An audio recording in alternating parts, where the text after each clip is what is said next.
So without further ado, we will start with the first presentation, which will be Iconovo and CFO Henrik Simonsen. Welcome, Henrik. Thank you. And thanks to Jonas and his team for inviting us to give this presentation on Iconovo. I am the Chief Financial Officer since 1st of April, so I've been at the company for a little less than 6 months. And I will go right ahead. Here is Iconovo in a nutshell, if you will. We are a very strong company focused on the delivery of complete inhalation solutions, i.e. to the lung. We have developed and are now specializing a business called CDMO. I'll come back to what that is. And we have actually developed no less than 4 inhaler platforms. Compare that to the bigger companies, you know, probably Astra and GSK would typically have 1 inhaler, and some of these even come from the outside, not from the company itself. The most famous one probably in Sweden is the Turbohaler from AstraZeneca, and we have an improved version of that that I'll show you in a short while. But inhalation is not just the device, it's also about formulation, and we actually boast quite strong competencies also in formulation and analysis, which is required once you want to develop a program for inhalation. Inhalation, contrary to what many may think, it's actually a quite safe and effective delivery of medications relative to oral medications, which may give you systemic side effects, and injection also has its caveats, you can argue. So inhalation to several diseases, which I'll show you, is actually a good alternative. Of course, it's the mainstay for asthma and COPD patients and a few others with lung diseases. And then we are, in fact, one of the very few companies that actually operate in this space. I'll show you a graph of that a little bit later. On this one, you can see a short snapshot of the history of Iconovo, founded in 2014, as you can see here. We started off developing a few inhalers, and then in the latter years, we have 2 new inhalers. During the pandemic, we come up with a very simple, easy nasal administration of a COVID vaccine or other viral medications that we are looking into right now. And you can see also in the bottom here, we started off with a few bigger companies, Amneal, larger generic companies, and now we have attracted quite a few other companies from basically all around the world, US, Australia, and Europe.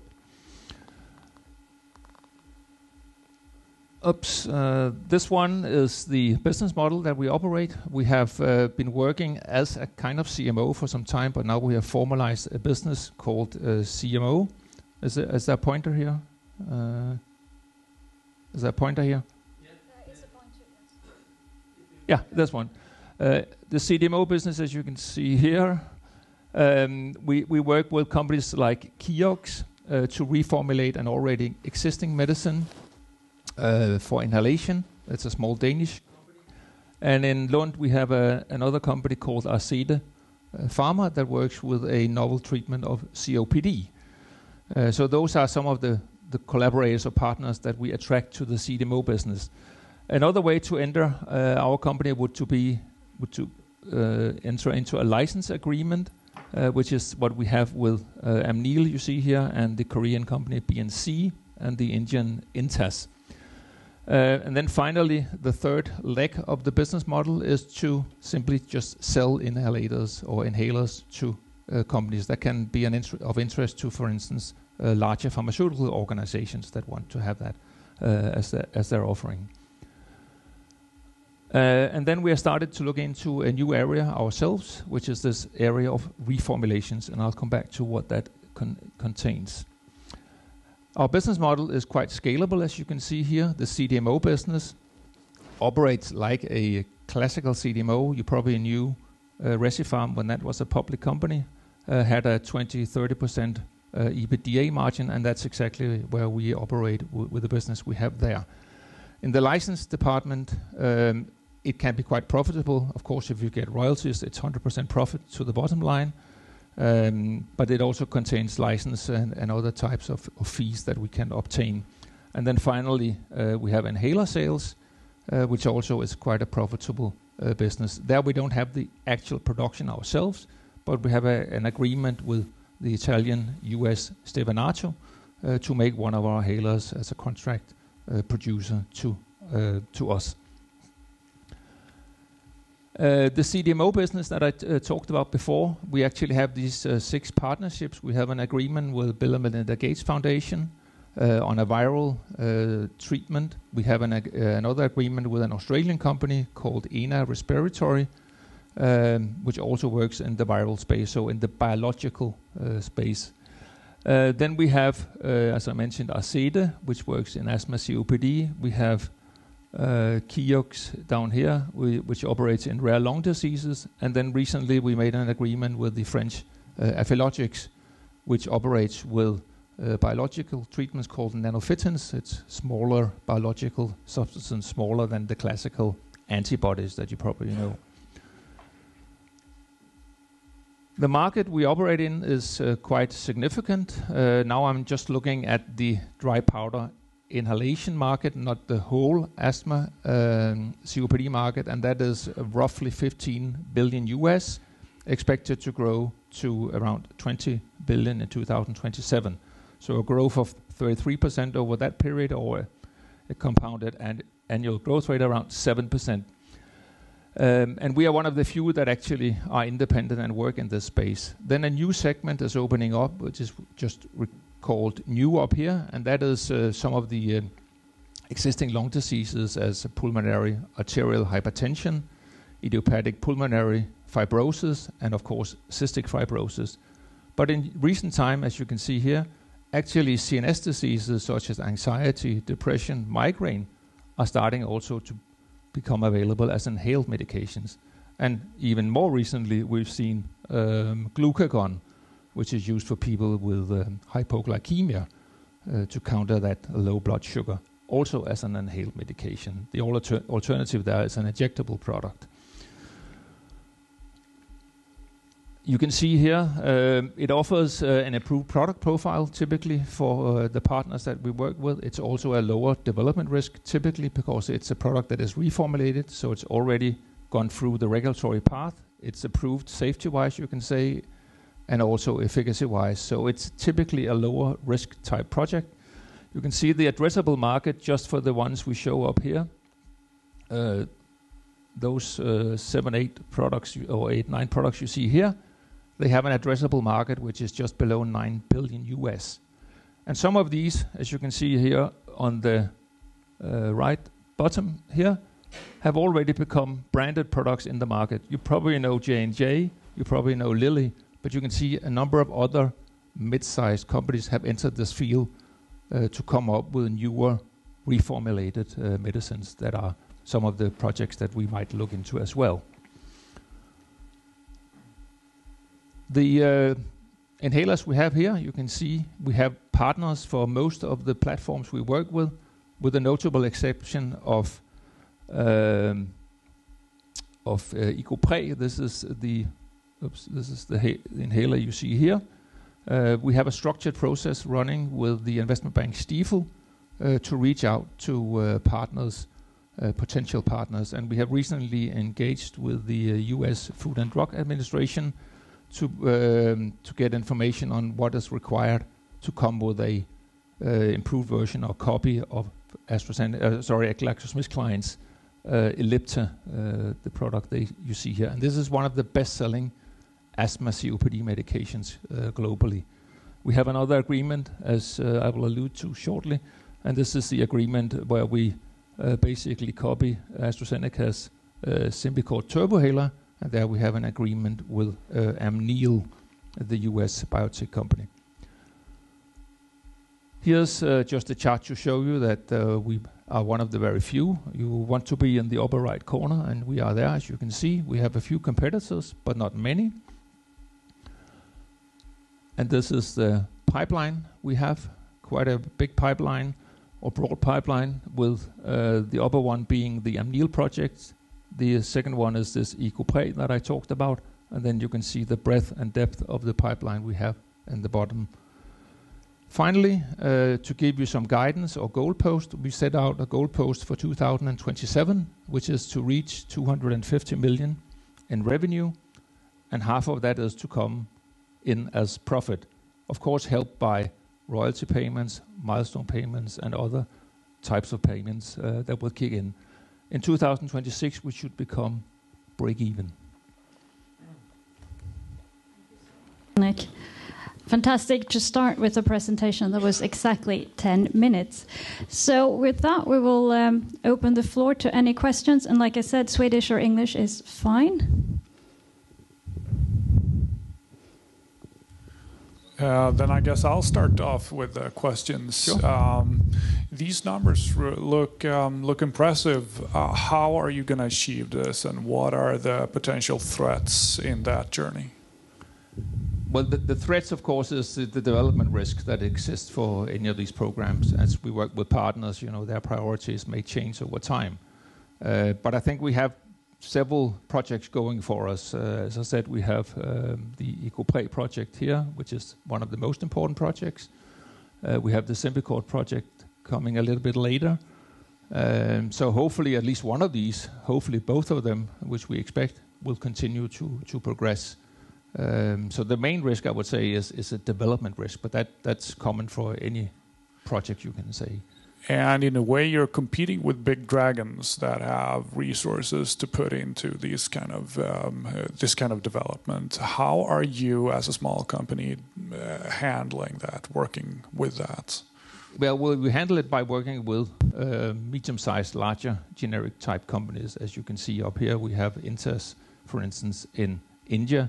And then for EcoPre, we are reaching out to some of these larger companies. But of course, you're right, we cannot in ourselves compete with the GlaxoSmithKline and Astra of this world. But we partner up with other generic companies, or with generic companies that can take these projects forward. Would it be possible at some point to be able to own the market, so to speak, and really just go for all of them? I think it would be more relevant to look into geographical segments, so the Nordic space or Northern Europe or something like that. But it's not on the cards, in the cards right now. Right. We have a question over here. Yeah.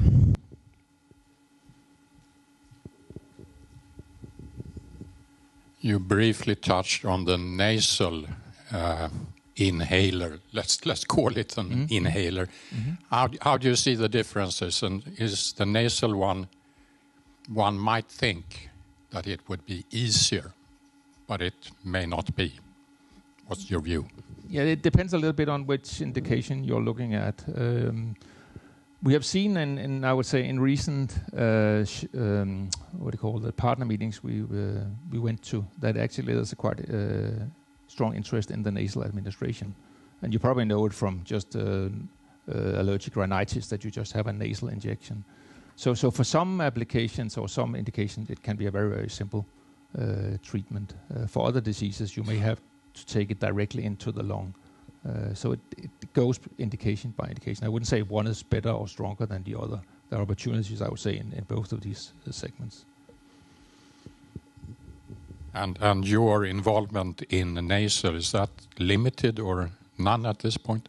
No, I mean, if you go back, you can see here. Can I go back here? Or? No, I don't know what happened. But if you saw the ICO1 inhaler we have, that comes in as an inhaled product and as a nasal administration. So there the partner can choose. But typically they have already figured out which route they want to take when they come to us.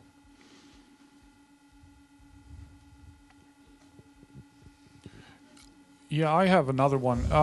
You just launched or recently launched an accelerator program, which I was quite curious about. Mm-hmm. Can you extend a little bit about why and what makes, why?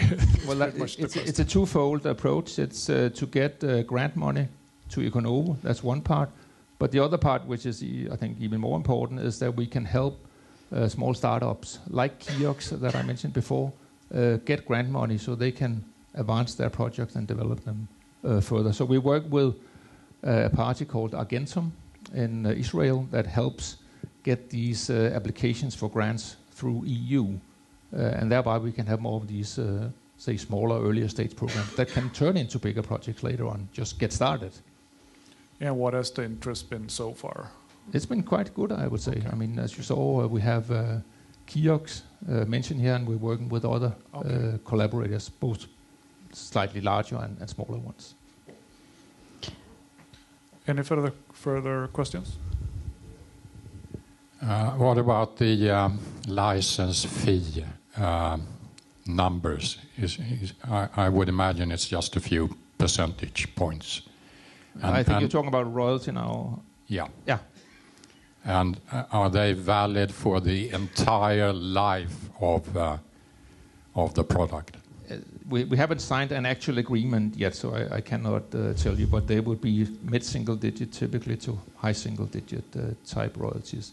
That can be somewhat different for reformulated projects.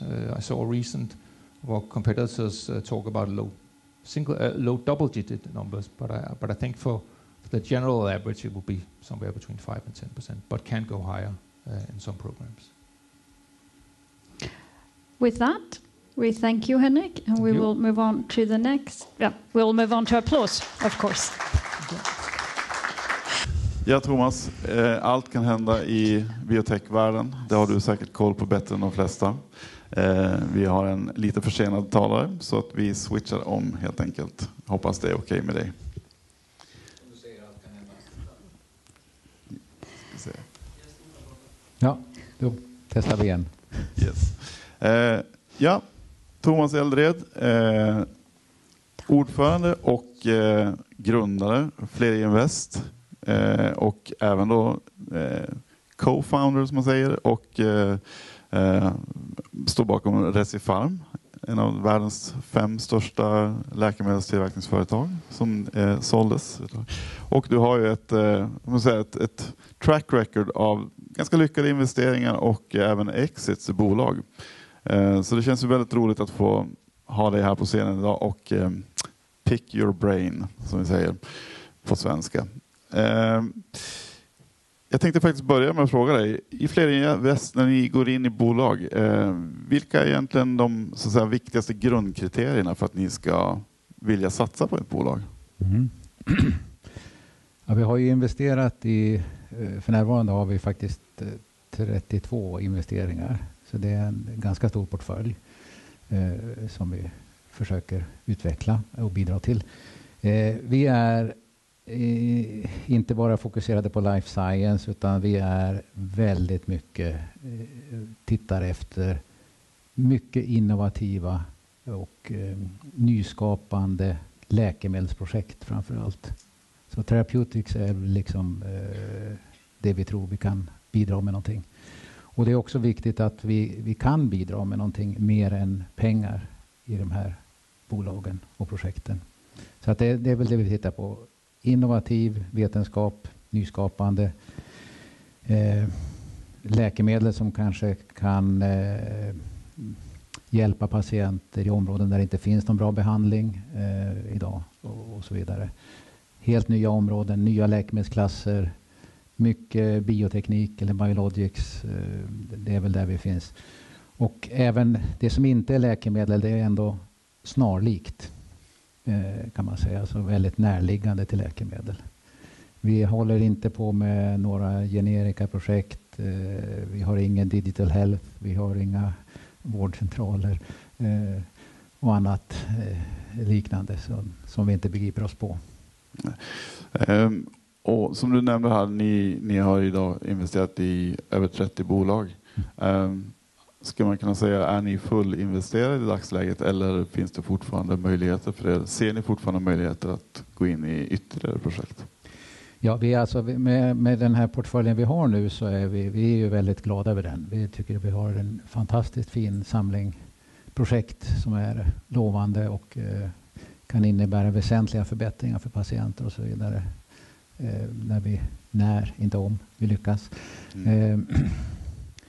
Vi är i stort sett nöjda. Vi är inte så att vi helt säger nej till nyinvesteringar, men vi ser också att vi prioriterar att jobba med det vi har och se till att vi kommer fram maximal hastighet i de projekten.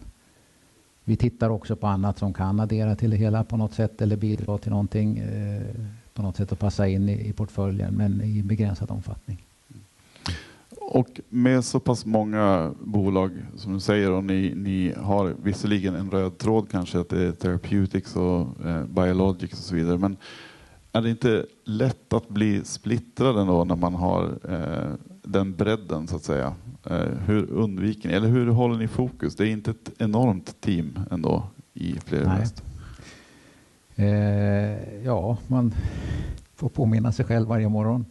Det finns ju så fantastiskt mycket roliga och spännande projekt egentligen. Så att det är ju lite svårt att säga nej till mycket.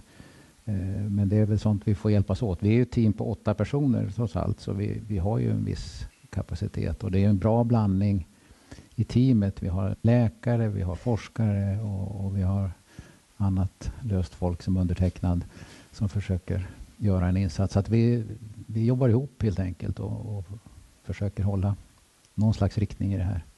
Och vi har en riktning som säger också, vi säger läkemedel och therapeutics, men vi ger oss inte heller in i områden där vi inte antingen kan någonting själva eller har bra rådgivare och andra att fråga. Så vi håller liksom inte på med mentala sjukdomar till exempel, bara för att ta någonting. Det skulle vi inte ge oss in på. Vi får se i pauserna här hur enkelt det är att säga ja eller säga nej kanske. Det är jättesvårt att säga nej faktiskt, för att det finns så mycket superintressanta grejer egentligen. Ja, jag skulle just komma in på det, men det finns otroligt mycket spännande forskning naturligtvis och intressanta och enorma medicinska behov och så vidare. Nu har vi ju ett lite speciellt marknadsläge. Det har varit några väldigt expansiva år för life science-sektorn. Nu är det lite annorlunda med mindre riskvilja bland investerare och många makrofaktorer som påverkar. Men det här tuffa marknadsläget som nu finns, tycker du att det är så att säga enbart av ondo, eller är det också någon form av, finns det någon slags positiv sida av det sett från investerarperspektivet? Ja, man kan ju säga att om man ska försöka hitta någonting positivt, det är mycket som är besvärligt också. Men det positiva är ändå att det finns ju liksom från en investerarsynpunkt så får man ju ändå säga att det har blivit en tillnyktring i vissa avseenden när det gäller värderingar av bolag. Och det erbjuder ju lite möjligheter som man kanske inte såg för något år sedan eller några år sedan. Så på sitt sätt så finns ju den biten där. Jag tror att det är väldigt svårt. De bolag som har det extra svårt, det tror jag är noterade bolag med väldigt mycket småsparare som ägare eller aktieägare. Där tror jag att det är lite extra kämpigt faktiskt just nu. Och det är lite grann min nästa fråga tangerar det. Vad som då förhållandevis kapitalstark ägare och kanske även i vissa fall då större ägare. Hur ser du på risken att Flerinvest blir en för stor ägare i de bolag som ni jobbar med när så att säga, de andra investerarna inte riktigt har musklerna kvar att hänga på i kapitalanskaffningen? För oss är ju liksom sweet spot någonstans mellan 10 och 50%. Vi vill egentligen inte gå över 50. Men vi har gjort det i några bolag av olika skäl. Några som vi har grundat själva och då börjar man ju på 100 liksom, och så jobbar sig neråt och så vidare. Så att det finns ju liksom lite olika varianter där. Men det är inte så att vi har ingenting emot att bli stora i sig. Jag menar, tror vi på ett projekt och det är klart och egentligen vill man ju ha allt på sitt sätt. Men samtidigt vet vi hur det ser ut i de här bolagen och framförallt när utvecklingen går framåt i de olika stegen, att studierna blir större, kostnaderna blir större och det finns liksom skäl att man kan vara flera som är med på olika sätt. Så att vi ser ju gärna att vi kan hitta bra syndikat med andra kunniga och duktiga investerare också. Och det lyckas vi med många gånger. Inte jämt, men många gånger. Hur har den utvecklingen sett ut senaste 18-12 månaderna när det gäller just det att hitta villiga medinvesterare? Jag tycker faktiskt att det ser förhållandevis bra ut ändå, trots allt. Och jag tycker det är väldigt trevligt. Vi har ett internationellt nätverk som vi jobbar mycket med utav internationella investerare specialiserade på life science. Bara för att nämna ett tycker jag väldigt bra exempel som jag kanske brukar föra fram ibland. Vi lärde känna faktiskt Koreas största VC-investerare och PE-investerare också faktiskt. Korea Investment Partners för ett antal år sedan. Vi var tillsammans investerare i ett israeliskt bolag. Vi har sedan dess då introducerat dem till både ett engelskt bolag i vår portfölj och ett svenskt bolag faktiskt som de har valt att investera i. Och vi har sedan investerat i ett av bolagen i deras portfölj, ett amerikanskt bolag. Så vi är liksom 4 bolag där vi har haft jobbat tillsammans. Så där kan det gå när man lär sig vad man tycker om och lär känna varandra och så vidare. Och det här tycker vi är jättespännande. Vi är ute i världen och investerar i en del utländska bolag också. Ungefär 10 utav våra investeringar utanför Sverige. Och på så sätt lär vi känna en mängd internationella investerare som vi också kan ta till svenska bolag. Och det försöker vi faktiskt göra många gånger. Det är säkert väldigt uppskattat av de bolagen. Om man tittar på lite längre sikt, hur ser din plan eller er plan för fler invest ut om man börjar titta lite längre i horisonten? Har ni något endgame så att säga? Apropå endgame så är vi väldigt långsiktiga. Alltså vi investerar ur egen balansräkning. Det betyder att för oss är inte liksom en exit huvudnumret egentligen. Det är ett steg på vägen, kan vara. Och ibland naturligt steg på vägen om vi pratar indikationer som blir väldigt stora och så vidare. Men egentligen så vi är ute efter att bygga värden. Och till sist så ska det här komma till nytta för patienter. Så att vi är långsiktiga men kanske lite otåliga också. Vi vill ju gärna att det ska gå framåt så fort som möjligt. Men vi har inte på det sättet någon stupstock liksom, som vi måste. Jämför man med VC-fond som typiskt har att man måste göra exit efter ett tag och betala tillbaks till sina investerare, så har vi ju inte det upplägget så att säga. Så ingen bortre hård deadline av princip, men heller inga silkesvantar om det går för långsamt, eller? Nej, det är väl ett sätt att uttrycka det. Sen vet vi alla att in the long run we're all dead.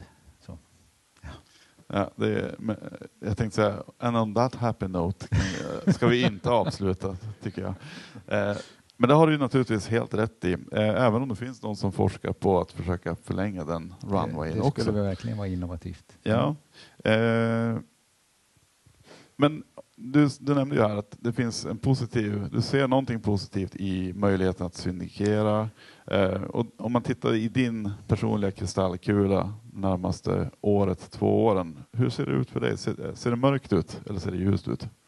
Jag tycker det som ger hopp och inspiration, det är ju att i nästan alla bolag som vi är involverade i så går ju projekten framåt.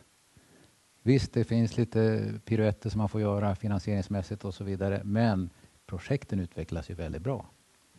Sen vet ju vi att det skulle vara ett mirakel om alla de här projekten lyckas.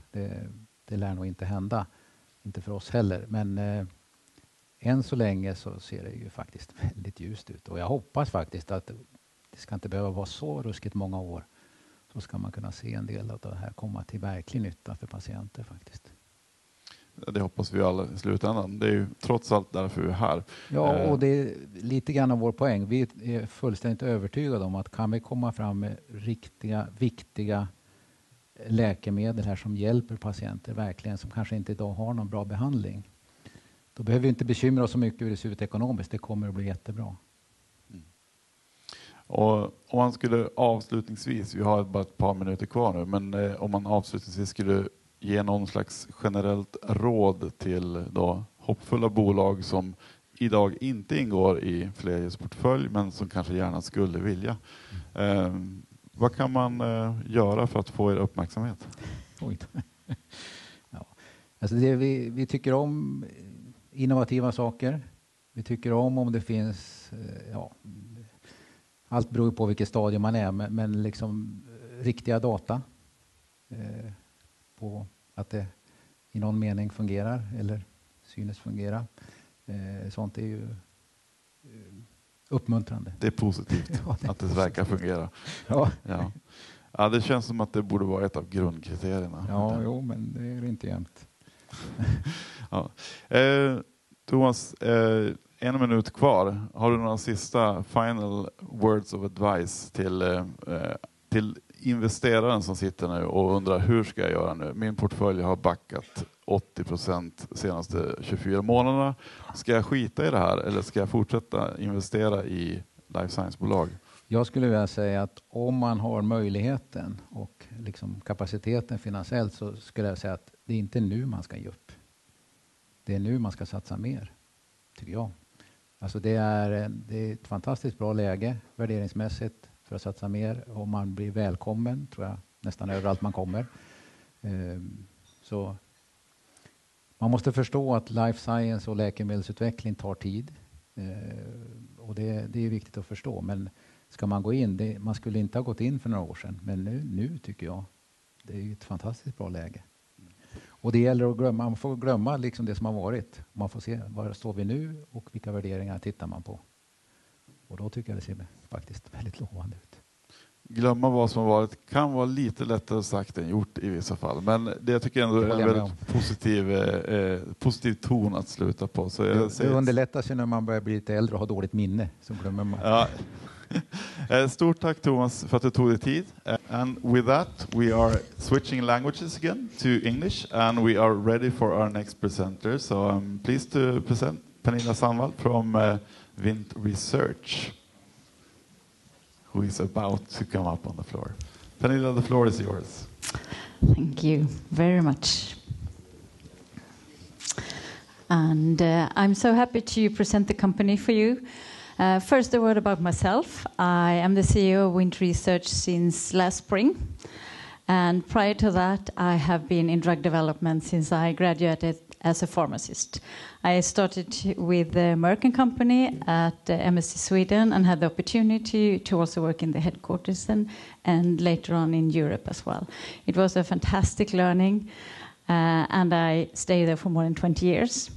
Then I moved to Index Pharmaceuticals. It's a very small, compared to Merck, a very small company based on the Karolinska Institute campus, and there I was the chief operating officer. And I left the company after 10 years, and at that stage we had achieved the first patient in our phase 3 program. So with this I could say that clinical development is dear to my heart, and therefore I also think it's very exciting to talk about WntResearch now. And here is this. We are listed on Spotlight, so this is our disclaimer, and this is for information. The key messages that I would like you to remember when you think of Wnt. We have a substance FOXY5. It's in clinical development in phase 2, and the study is done in patients who have colon cancer. And we are targeting stage 2 and 3, and I will talk a little bit more about this in a second. And if you look at the market potential, there's actually, if we target 56,000 patients, that could yield a yearly revenue of more than $500 million. And this is, in one way, a small segment. We have ad hoc analysis, and we just heard that it's important to have some kind of data, and this is some kind of data. So we had those observations last fall, and it shows that FOXY5 can have actually an effect on the primary tumor. And that is, we are preventing metastasis, but it's starting with the tumor. And we could see both the behavior of the tumor and the downstaging of the disease. It's also have a very good safety profile, which is very important. The revised study design I will show you, because as you do clinical development, as you learn more, you need to adapt to reality. And therefore, we have now amended the study. And this means we will have a shorter readout.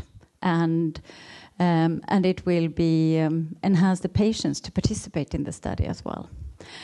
And remember also that we are a small company, and we are focusing on colon cancer. But that doesn't say that FOXY5 cannot be treated. There are other opportunities in other cancer types. So now I will go into more details about those. Oops. Cancer and preventing the metastatic process. It is a little bit of complicated, but I usually think of it as this dandelion. And you have all seen a bloom dandelion with a lot of seeds still with the flower.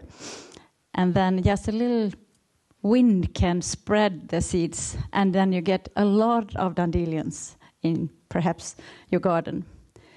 And this is what we're trying to prevent. So every year, more than 1 million people are diagnosed with colon cancer. Sometimes you see figures including rectal cancer as well. And colon is the lower part of our digestive. And if you are diagnosed, or if a patient is diagnosed with this disease, it's not very aggressive. After 5 years, 70% of the patients are still alive. However, if there is metastasis, which means that you have the cancer in other parts of the body, then it's only 14% that is still alive after 5 years. So preventing the metastasis is really important to prevent death and relapse in the disease.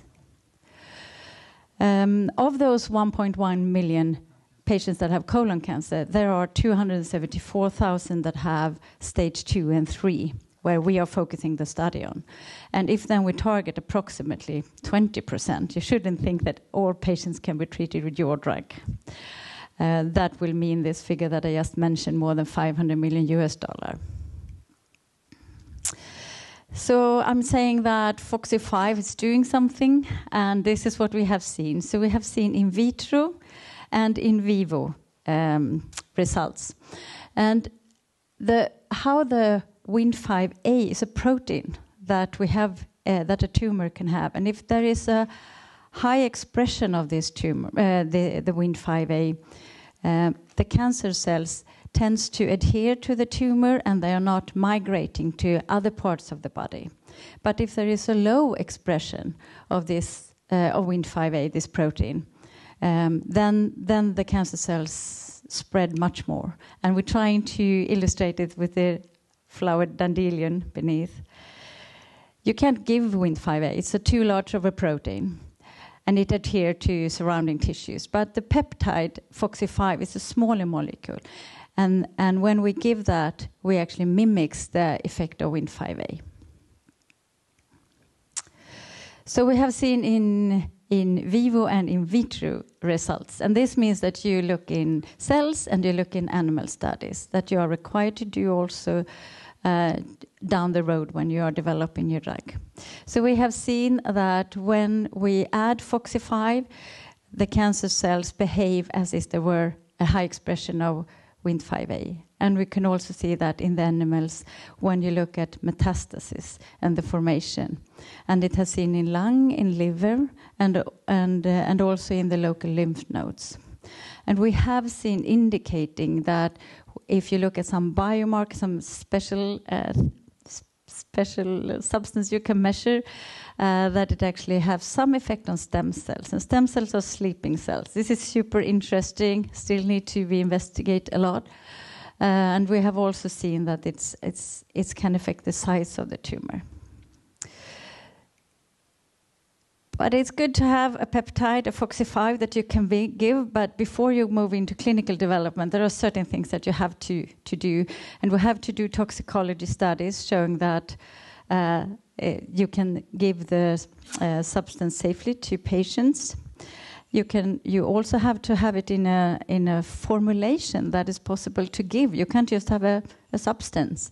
I mean, a tablet or something else. And we have an infusion. So the patients are takes 15 minutes for the patients to get it. So in Sweden we would say like a drop. And we are manufacturing this according to good manufacturing practice, as you should, and you have to when you give it to patients. And we have done 2 phase 1 studies to see how the FOXY5 is spread in the body, doses, and similar things. And then we also saw that we could move to clinical studies. And we are now in this clinical phase 2 development. And this is a lot of text, but I really want to show that we are doing this study in what's called neoadjuvant treatment now.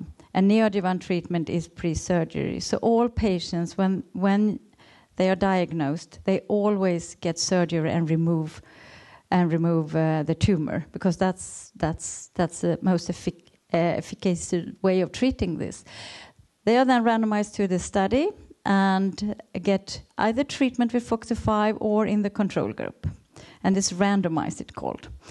And then they have the surgery and they have a follow-up visit after 28 days. That's what you do in development after last treatment. And we're looking at the safety, tolerability, and then at surgery we're looking at the efficacy of the tumor, of Foxy5 on the tumor, the primary tumor. So we are looking with CT scans and with pathology reports. Sorry. Here we are. So those ad hoc observations. What are ad hoc? It means that they were not planned. It was one of the investigators who told my colleague, I've seen this with Foxy5. I've never seen that in a patient before. And my colleague, she is a very experienced person, and she picked this up. And then we started to see, what does this really mean? And we actually received reports from 110 patients. We had 127 in the study. And then when we were doing the analysis, we could see that the patients that were treated with Foxy5 compared to the control group, there were more patients that could show perineural invasion and perivascular invasion and TNM staging. It's a little bit complicated, but this is how you really look at efficacy. This was fantastic news. And we also saw still that Foxy5 have a favorable safety profile. And this is our Professor Tommy Andersson. He's been with the company since it was founded. And to see results in patients, that is fantastic. So those are positive observation, and we have adapted the study. It was originally planned to look for follow-up and death. But this is a proof of concept study, and now we're looking at the primary tumor. And we are also increasing the dose. And the dose escalation is thanks to what we have seen, our previous history in animal study, and I think you should always take the advantage, if you can, to see if your drug have the possibility to even show an even better efficacy. So we are increasing the dose in 2 steps. This is just a few patients in each step. There are 2 steps. I think that is very important, so you don't have to do that down the road later on. And we can look at other cancer types. And then we have a very experienced board, management team, and also very good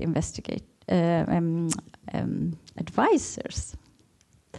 So with this, we have to look at partners. We just heard how important it is for a small company, and we are doing the best we can with the development of Foxy5. Thank you. Thank you so much. I am sure Kim will start with a question. He was scribbling furiously. I'm curious to see you're starting with the dose escalations, and hopefully it will show. Will you get some signs of if it actually is working better with a higher dose, or what kind of results might come from that? First, you look at the safety to see that you can increase the steps. And it's just going to be a few patients. So if it was really a true efficacy, then we wouldn't need 80 patients in the study. Mm-hmm. But it can give an indication. All right. So perhaps we'll get some signs. And then what will the next step be after that? So when we've done the dose escalation, dose selection, that will come spring. I would think then we are randomizing another 80 patients approximately based on some of those results to the study. And what's the timeline for all of this?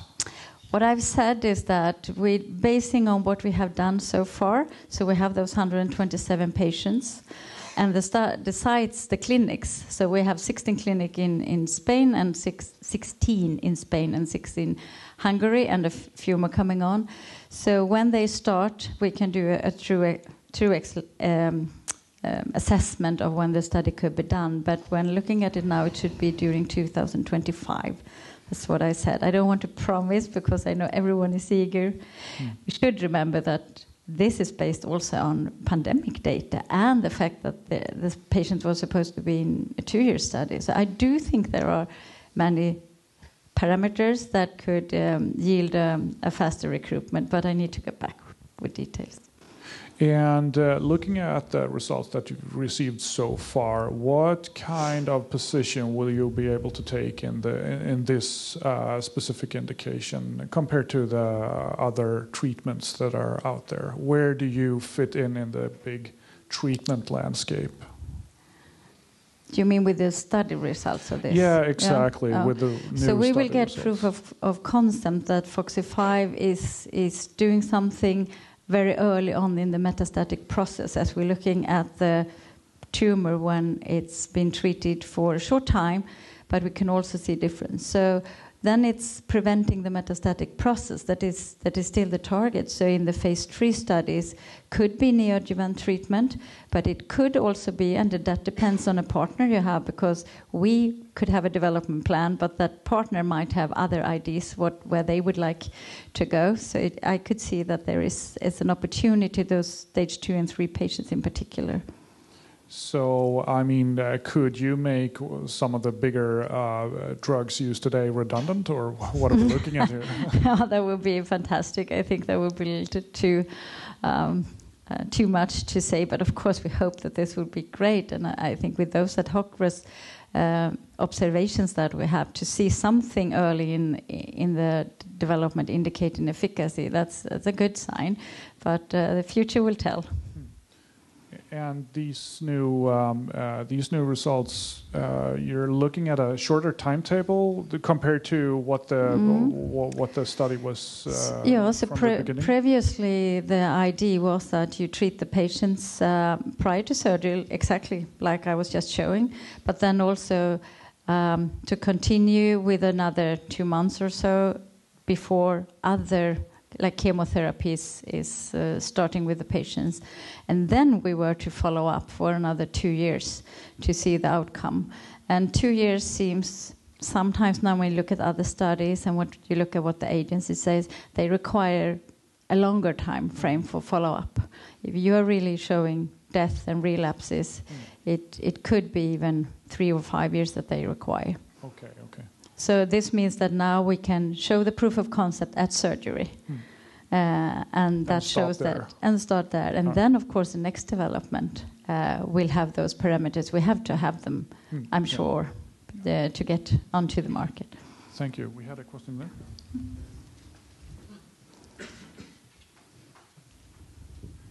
Well, you touched on it just now, but I could well think that this drug works in diminishing the metastasis, and there is always a lag time between diagnosis and operation and other treatments, and it can well work in other cancer, but colorectal cancer. The problem is to quantify the effect. That's your main problem in selling this product to partners or to anyone else.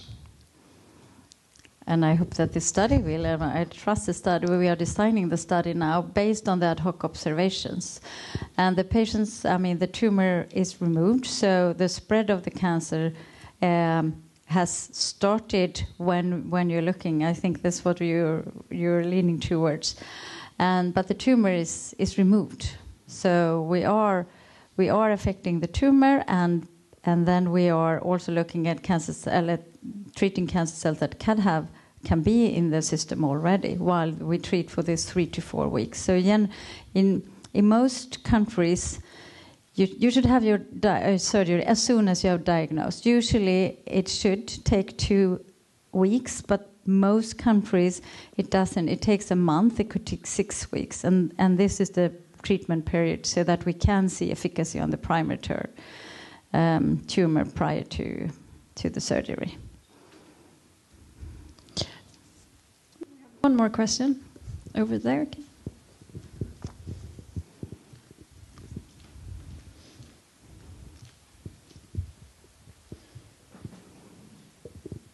Really interesting to look at what you are accomplishing and how the drug is developing. It is a small peptide drug, as I'm understanding it, and the markets are really developing a lot of biologicals, mostly antibodies, as far as I'm aware. My question is, what's the production cost, and how does the production cost of this FOXY5 small peptide compare to the production of large? I assume this is smaller than an antibody, so how does it compare to like other biologicals in the terms of production cost? I haven't done analysis of what all those biologic drugs are costing, but they are often more difficult to manufacture, if I put it that way. And this small peptide, we are still in such early development, so the scale-up process, we have initiated some steps towards that. Maybe you've heard of that. I mentioned it before, because it is important to ensure that we have a low cost of goods. And in particular, if you think of the safety profile, a potential could be to combine with other drugs moving forward. And then it is important that always that the cost of goods is as low as possible. So we take initial steps for that.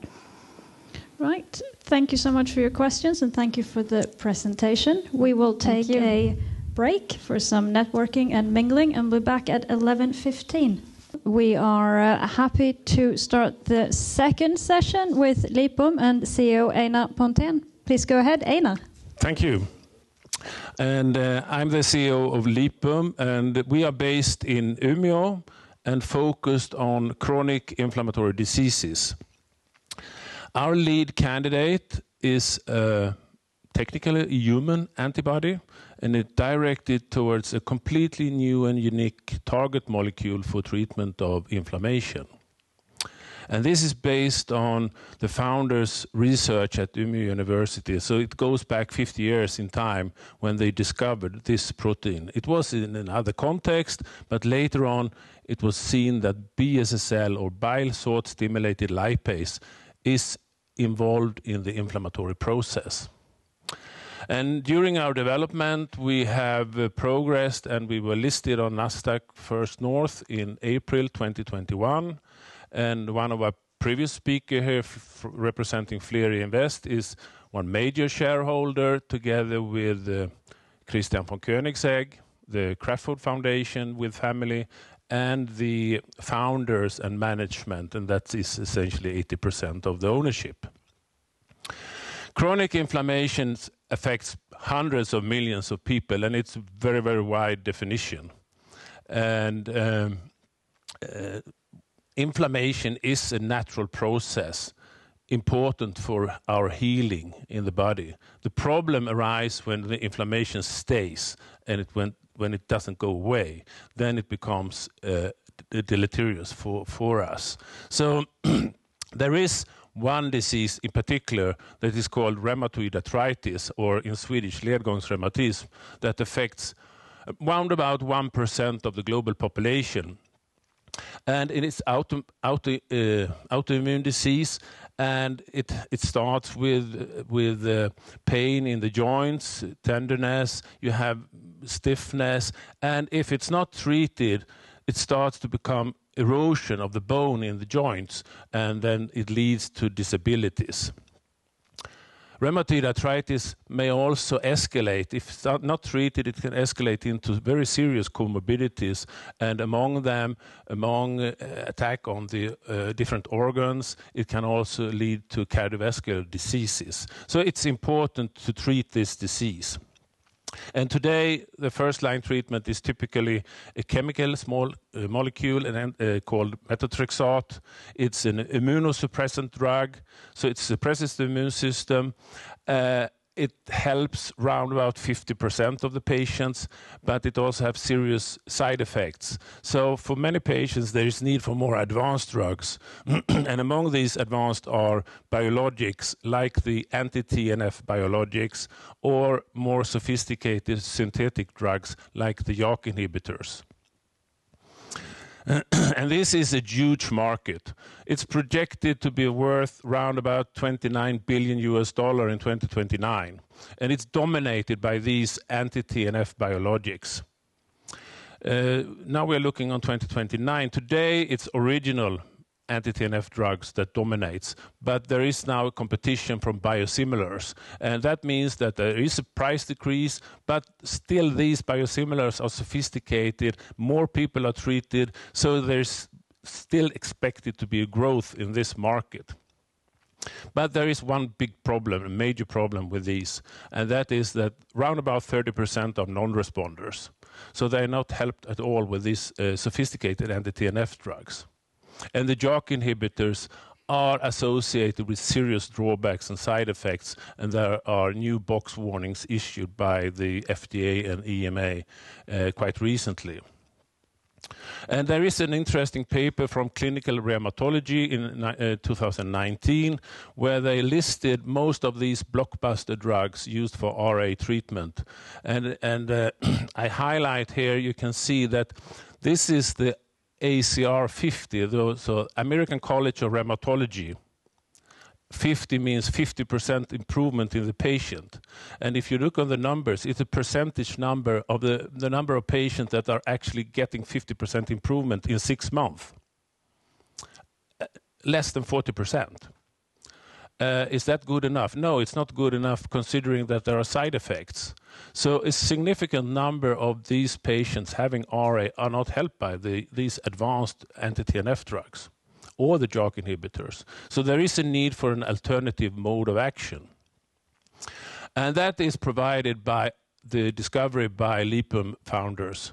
They discovered that this molecule BSSL is involved in the inflammatory process.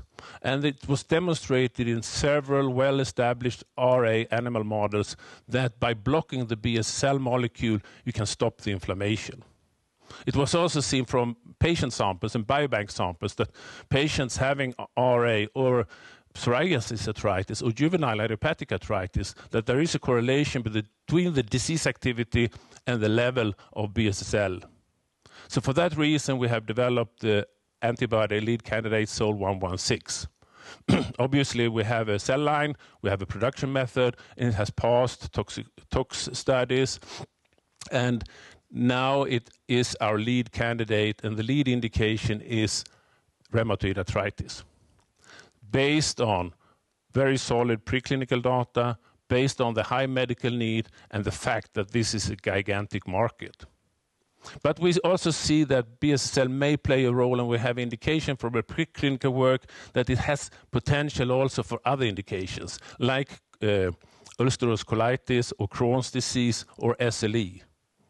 We expect also that there are what we call expand indications number 2. There are other diseases that it might play a role, but these, of course, we cannot explore everything. So these are more opportunistic from our side. So right now we are running a phase 1A study. It's a single ascending dose study. Essentially, for those that are not familiar, we study the safety, the tolerability, and the pharmacokinetics. If you give one dose to one individual healthy volunteer, we monitor how does the K curve looks like. And this is important because we want to have a product in the end that we can dose maybe every second week or monthly. And the data we have so far, unblinded data, looks very nice. And for that reason, we saw an opportunity to start the next part of the phase 1 study, phase 1B study, where we give the same individual repeating doses. By then, you establish a steady state level, and you study then the pharmacokinetics, and you study safety and tolerability when you have a steady state level in the individual. So an overview of the clinical program is that now we run both phase 1A and B in parallel, and in the single ascending dose part, we have remaining 8 patients having RA that will be included, and they are recruited right now, and that will give us an opportunity then to compare healthy volunteers with RA patients and see if there's any difference. And this is valuable information when planning for the phase 2 study. The phase 2, I see there is significant corruption in that slide, but you can read it anyway. The phase 2 study is then planned to start to be on the safe side in the first quarter 2025, and then it obviously will be based on the findings that we have from phase 1A and B.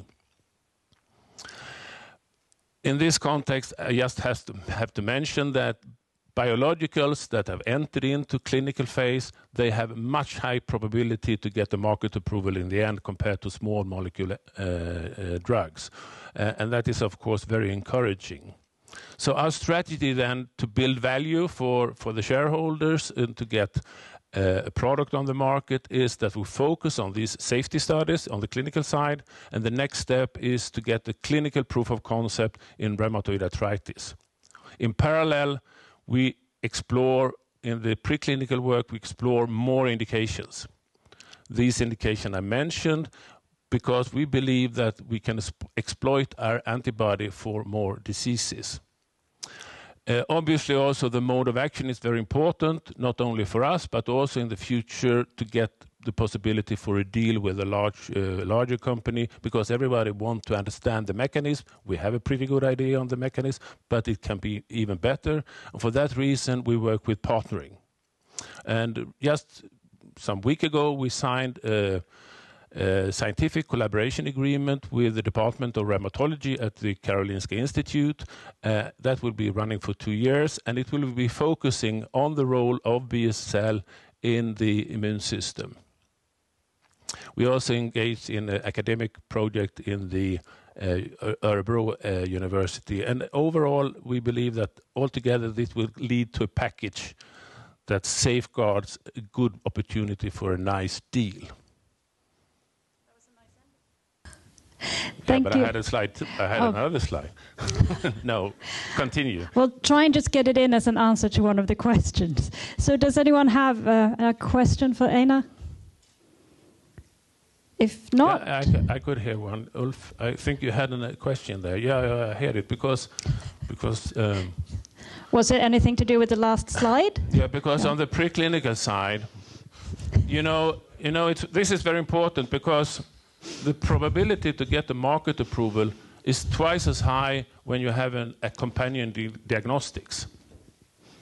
For that reason, we have started a work to develop companion diagnostics to identify patients that are more likely to respond in a positive way with the treatment with our SOL 116. This is, of course, for the final product, but this is also crucial if we can achieve this during clinical trials, because that could give us a tool to actually differentiate between patients and recruit and include in the study only patients that we expect to have a positive outcome, and that will increase our probability also to have a positive primary endpoint. Well, then I have a question. Okay. You were saying that there is a need for new treatments because there are a lot of side effects attached to the current treatments.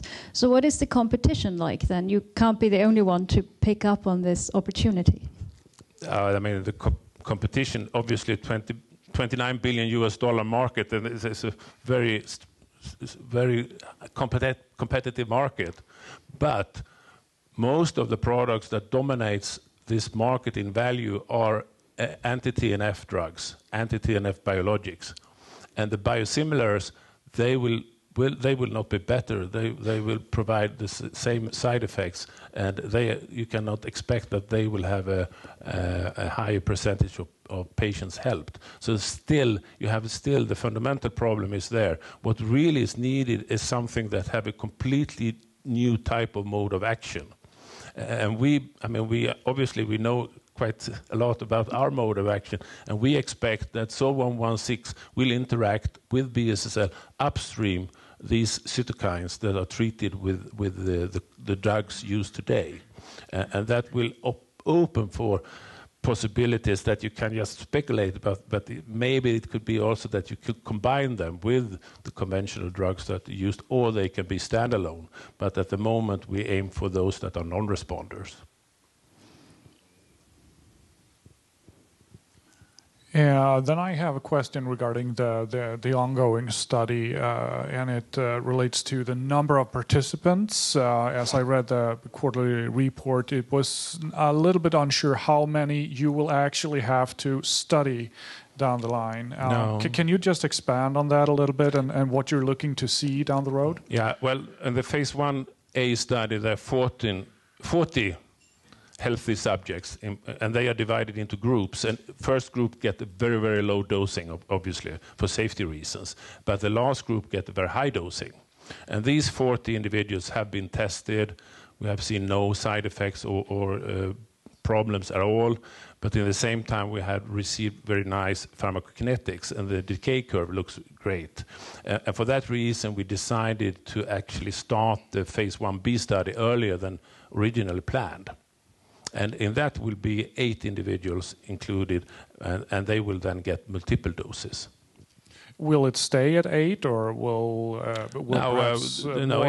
it's planned for 8 in one cohort. Okay. But of course, this is science.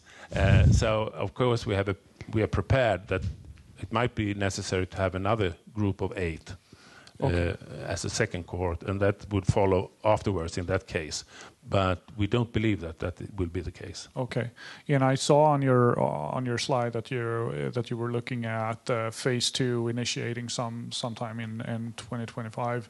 But you said also that work is already going on, because it's drafted. Design of the study is drafted, contacts with the CROs, planning, and of course we have to decide then how many cohorts, how many RA patients in each group, and other selection criteria, inclusion criteria, and that you have to start a year ahead, a minimum. Yeah, could it be that study is also done a little bit in advance? Hopefully, okay. We always try to be conservative when we tell timelines, because otherwise investors and others get disappointed. So it's better to have later and then started earlier than expected than the other way around, and that's what we try to do. Yeah.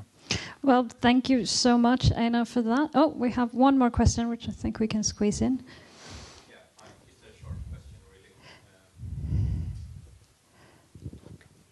really. I'm just wondering about the administrative route of this antibody, since BSSL is quite an important hydrolase. You mean the drug formulation, or no, how this how it would be administered, basically? Yeah, it will be an injectable like other biologics that are used for anti-TNF treatment, for instance. Okay. So we have a formulation that is maybe not really final, but close to final, and it will be an injectable, and ideally it will be injected once a month.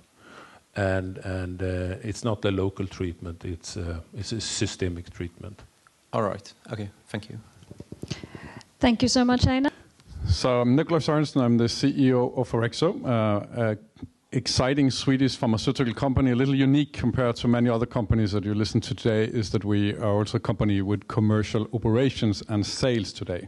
I'll come back to that a little later. So where are we right now? Orexo has a revenue of a little north of 600 million. The important part of that is coming out of our US subsidiary, where we're selling one of our pharmaceutical Zubsolv for treatment of opioid use disorder.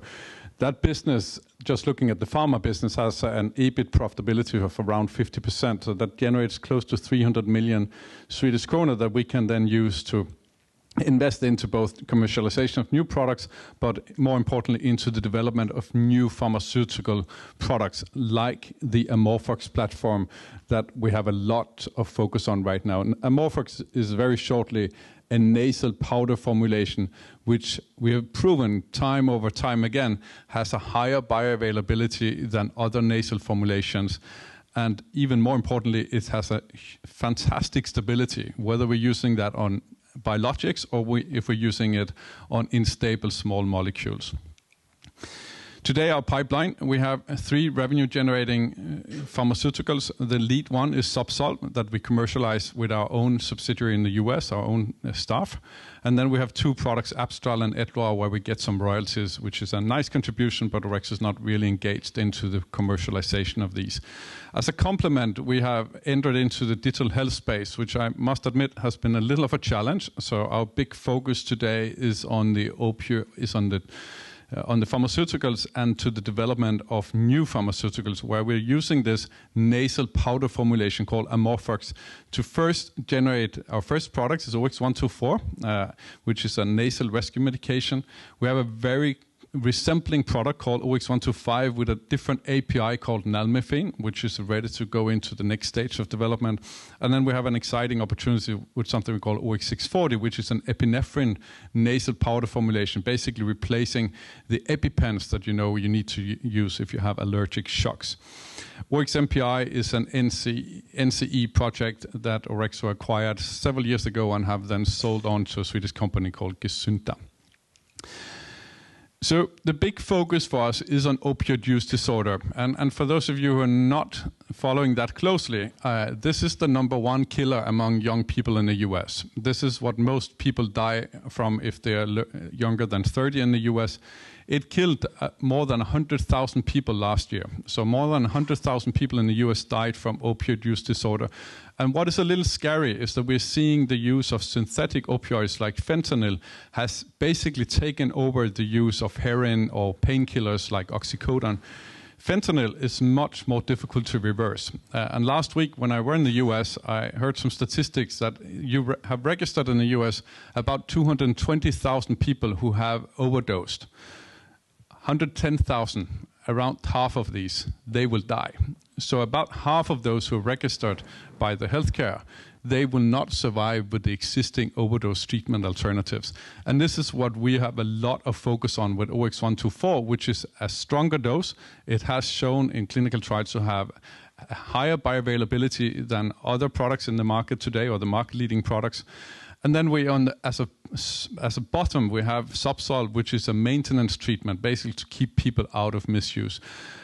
On top of that, we have added on a digital therapy we call MODIA, because we see a lot of the patients in the US have no access to patient support programs, to counseling, to monitoring systems, and that's what we're trying to do with MODIA. So I would say opioid use disorder today is probably the most neglected and ignored disease that you have in the US, with the biggest impact on society, on life expectancy. The life expectancy impact of opioid, the overdose increase we've seen the last few years, had actually more impact on the life expectancy in the US than COVID. So this is what we're talking about, a huge disease.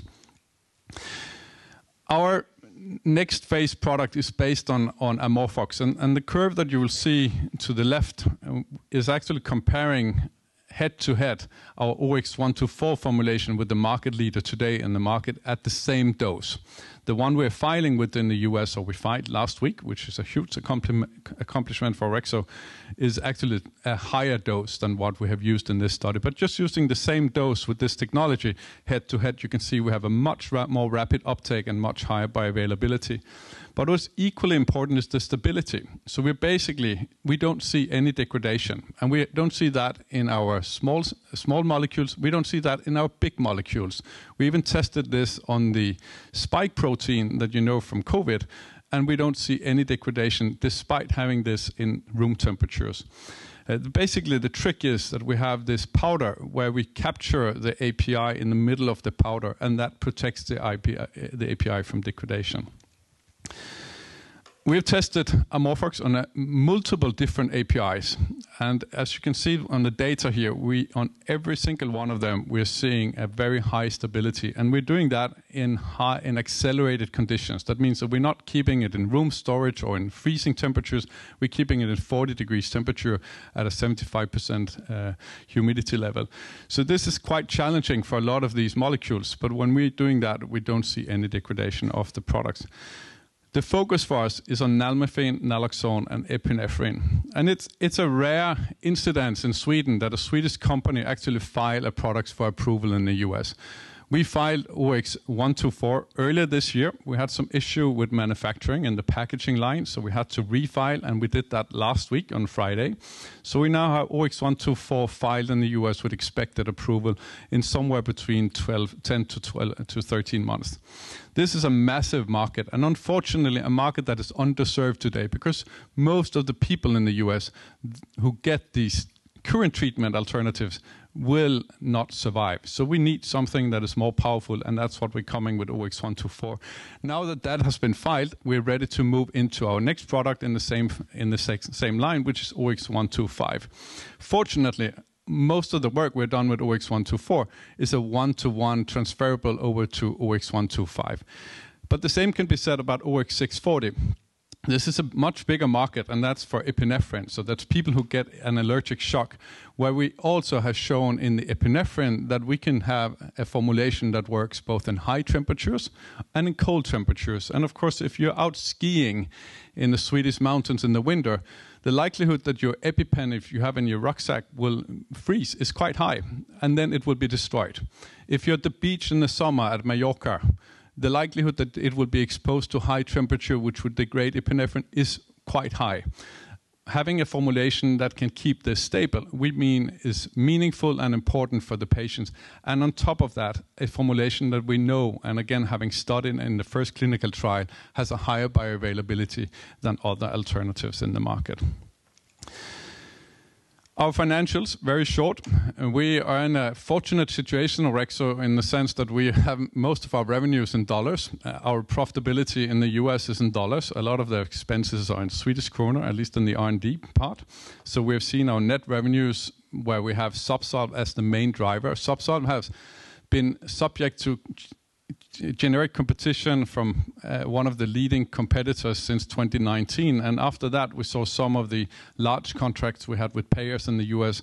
We received competition. We had exclusive contracts where we were the only one that the patients could get, but from 2019 we saw the two major payers, Humana and United Health Group, opened up for generic alternatives. That have cost us something on our revenues, but we're actually seeing that flattening during this year and even some growth in US dollars quarter over quarter in the beginning of the year. So we have seen right now that our revenues in Swedish krona is going up a little. It's based on a stable development of Zubsolv at the moment.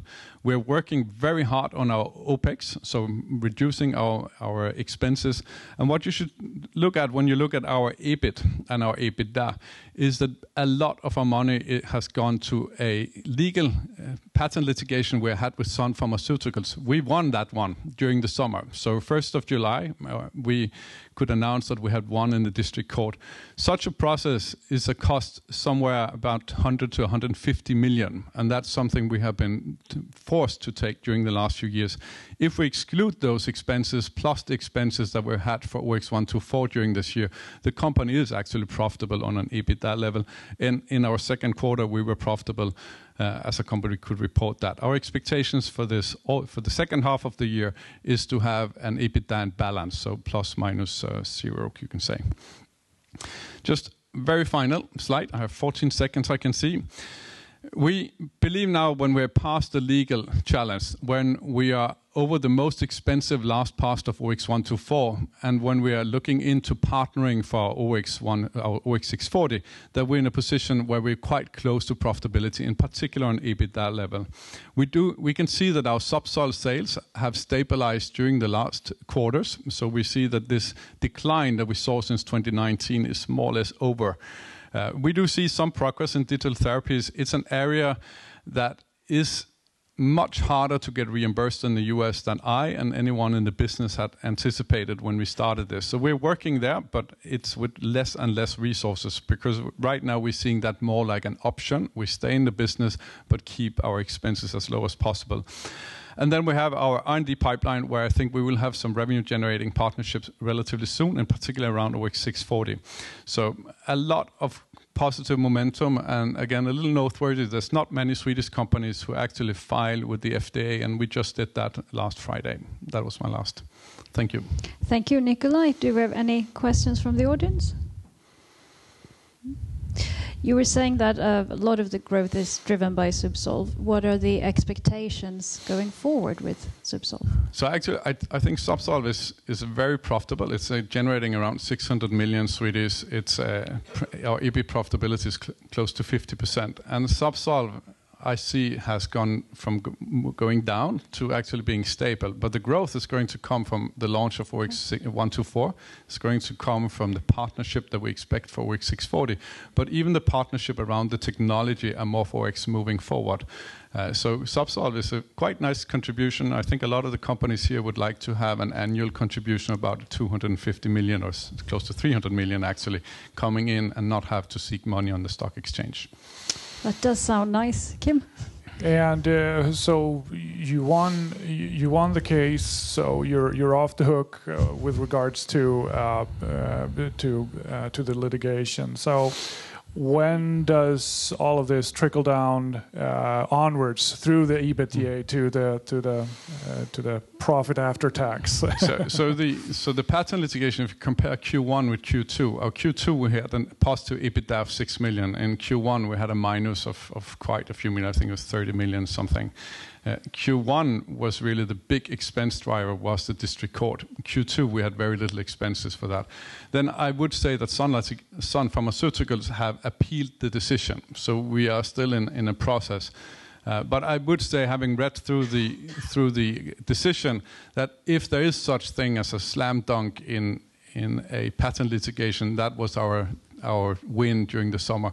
They basically didn't get any rights according to the court in that decision. So none of their arguments for infringement, for invalidity were supported by the court. So it's a big task for them to overturn this in the federal court, and we feel quite comfortable about that. But we have not finally won yet. That decision will come in the second half of next year.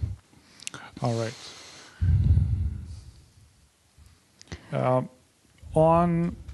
On OX640, you're taking on a dragon with the EpiPen, and you mentioned some of the benefits of your products. How are you going to take on that battle, or how is a partner taking on that battle? No, I think so. So we are not the only one with a nasal spray, but we believe we have the best nasal spray, in particular around the stability, but also we see the bioavailability appears to be better. We haven't done a head-to-head study, but just looking at reported data from the other companies with a nasal spray. When we saw that in overdose rescue medication, in 2015, a product called Narcan was launched, which is a nasal spray. Before that, it was only auto-injectors and injection of naloxone. Narcan basically took over the entire market within a year. And it also expanded the market because suddenly it's much easier to bring along. It's much less sensitive to have a small nasal spray than to carry around an auto-injector, which is much more sizable. A lot of the auto-injectors, they need to be room storage. So if you have the EpiPen, you literally cannot take it to the beach. It should stay in room storage. It has very short shelf life. And I can just take a small example. I were out hiking with my sister 2 weeks ago, and she told me that they'd just been forced to call an ambulance for her husband who is multi-allergic because he was eating something that had something in it that he couldn't take. And she ran out and tried to find the EpiPen that they have, but she saw that it's out of shelf life. So she didn't dare to inject it, because will she inject something that is out of shelf life? So she had to wait for the ambulance to come and give him the epinephrine. I think that's a story that most people who have been through this can relate to. And I think a lot of people who have this can relate to that. Their kids don't really want to carry around this big EpiPen when they're going to the soccer match. But looking at our nasal spray, that's very small. It can fit in most kids' pockets. So it's something that you can carry around, and you don't have to be scared that this is subject to heating or to freezing. For me, as a parent, that would be very important. So you're in partnering discussions. What's your ideal partner? I think our ideal partner is someone who is in the allergy space, some way or the other. So either you're working with EpiPen today or similar products. There are other than EpiPen brands out there. So you know something about allergy. Alternatively, you should be a larger company that has a pretty broad footprint. And we have some good interest in OX640. So knock on wood, hopefully we can get this over and done during this autumn. Wonderful. That was my next question. Well, then we got an answer to that as well. And thank you so much, Nikolai, for your presentation. So again, my name is Per von Menzer, and I'm the CEO of PharmNovo, a clinical stage drug development company. Our vision is to improve people's quality of life through innovative, sustainable and effective pain relief medicines. And today I'm very proud to present both our company and our lead candidate, PN6047, which is a phase 2 ready drug for neuropathic pain treatment with clear first-in-class potential. In short, PharmNovo develops novel drugs for neuropathic pain treatment. We have a team with extensive drug development experience. I'll come back to that later. And our lead candidate, as said, has first-in-class potential. We hold patent protection in all major markets until 2041, including expected extensions. And we have just recently completed our phase 1 study, which demonstrates that we are safe and well tolerated in humans. And now we are raising 180 million to finance the phase 2A proof of concept studies that are planned to start mid next year. Now, there is a huge unmet medical need for patients suffering from neuropathic pain. And the pain is persistent and many times unbelievably painful. It affects up to 10% of the adult population worldwide, and it's a major burden for society. Unfortunately, current treatments that are usually anti-epileptics, antidepressants, and originally not developed for neuropathic pain, although today approved, are only poorly effective in some patients and associated with severe side effects. Our solution, PN6047, is a quite novel delta opioid receptor agonist. It effectively reduces neuropathic pain and specifically the symptoms of allodynia and hyperalgesia in animal models without any of the unwanted side effects related to conventional treatments. And just to explain, allodynia is pain on the skin that shouldn't be painful, and hyperalgesia is when light pain becomes severe. I'll come back to that later. So we have demonstrated that PN6047, actually both preclinically and now clinically, is safe and well tolerated. I will just briefly try to explain what underlies allodynia. There are two different kinds of sensory nerve pathways, both for touch and for pain. And in neuropathic pain states caused by diabetes, cancer, trauma, infectious diseases, these get confused, and we then come into a state of allodynia and hyperalgesia where actually the signals get confused and you get pain even from the light touch of the feather here on the hand. So in effect, patients face the fact that they can't even put on a shirt without terrible pain. Now, delta opioid receptors are located on all the nerve pathways, and activating them with PN6047 tunes down the signaling in the neuropathic pain state and actually reduces significantly allodynia in neuropathic pain. So that's how it works. What's unique then with PN6047? Now, the first uniqueness is that it's extremely selective. So all opioids are not the same. They act on 3 different receptors. The receptor to the right, the kappa one, is of little interest to us. The receptor in the middle, the mu receptor, is the one that is mainly activated by conventional opioids. It's great for acute pain relief, but it also comes with euphoria, abuse potential, addiction, and fatal side effects like respiratory depression. The delta receptor is remarkable because that actually produces very good chronic pain and neuropathic pain relief without the unwanted side effects related to the mu receptor. Another feature we built into our unique molecule is biased signaling. So when activating the delta receptor, we are primarily signaling through what we call the G protein route and not the arrestin protein route to the right here. And that produces the effects we want to see. So the good pain relief, but also some positive effects like antidepressant effects, even anti-migraine and anti-cough effects. And we avoid the unwanted side effects of tolerance and seizure that is associated with the other pathway. So PN6047 is very selective and biased, and that's what makes it novel and different. Preclinically, we have demonstrated very high potency and efficiency in pain relief in the animal models. Very low toxicity in the 4-week regulatory toxicology, and a robust safety margin to move forward.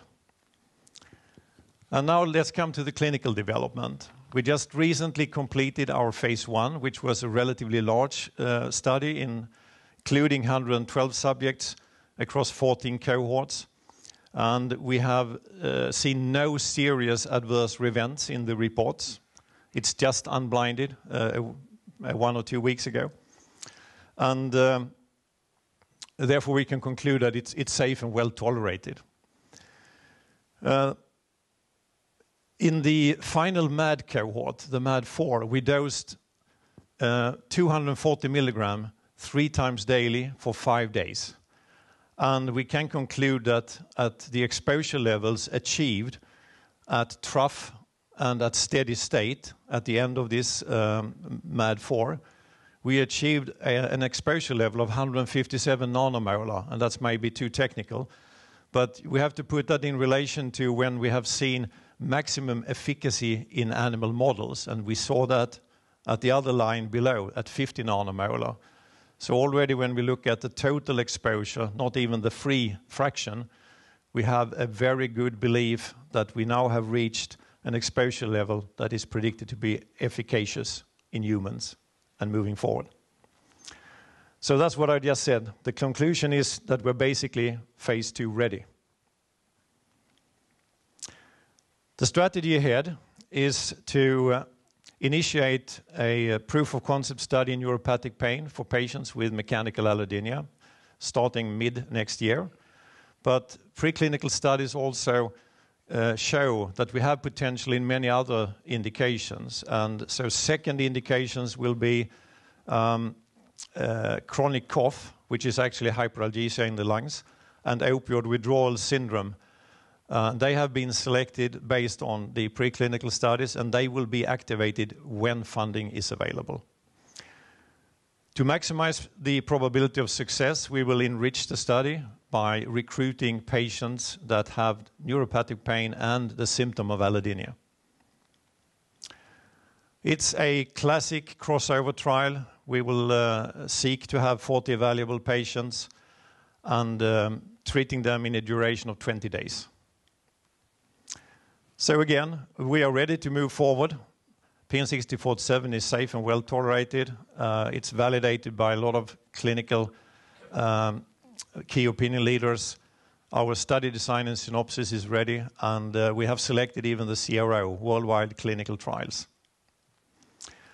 The market is very large. The chronic pain market is estimated to double in the next 10 years to $140 billion. Looking at US dollars. Looking at the neuropathic pain segment, it's expected to reach $8 billion in 2027. And our segment, the first segment, is a quarter of that. So even this small initial segment is a huge market.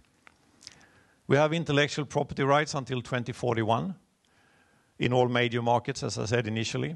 And now we are, as said in the introduction, targeting to raise money for the proof of concept study, the phase 2A. And following a successful proof of concept study, we target to seek partnership with pharma for further development and commercialization. And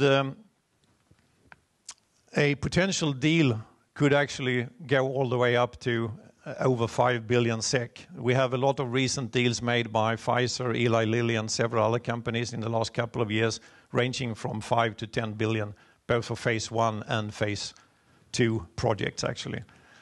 If we would not find the ideal partner at that specific time, we will, of course, continue development into 2B and finance that either in the private market or through an IPO.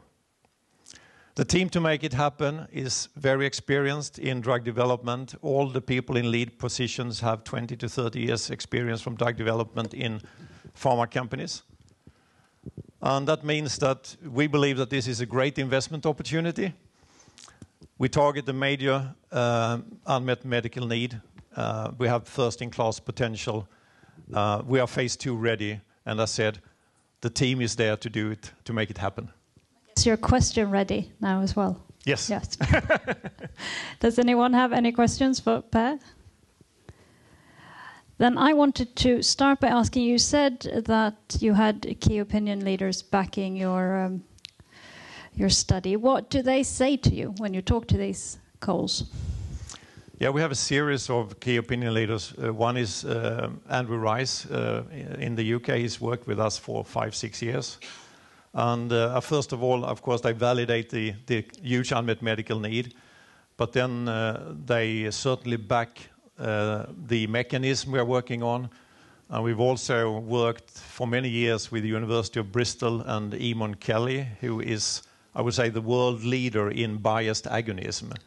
So I think they back very well the probability of success with the high selectivity and the biased characteristics we have. And what does the competition look like in this area then? There are no other delta agonists in further development than we are. And as I said, current treatments today are poorly effective and associated with quite severe side effects for many patients. So we then have to look at, of course, the scope of other mechanisms. And there are some in development for neuropathic pain that are not delta agonists. People are trying from many different ends, of course. Yeah.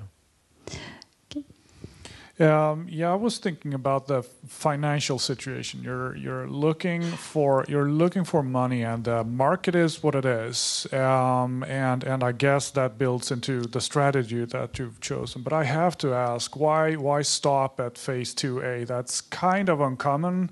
Why not go all the way to phase 2B? I think it depends. What we have seen, and we are talking to some extent to pharma already, what we have seen is there's a greater appetite already now even to acquire or license phase 1 projects. So I think the market is most likely there. There's a good example this year where Eli Lilly licensed in Comfort Therapeutics. It's a phase 1 project for $630 million in total value. So I think that is ruling the game to some extent, that a lot of pharma companies seek projects. And there are very few phase 2 ready projects out there in the market. And so I guess your strategy built on some kind of expectations or even a sign that there is already some interest in your project. What can you talk today about the interest that you've seen so far?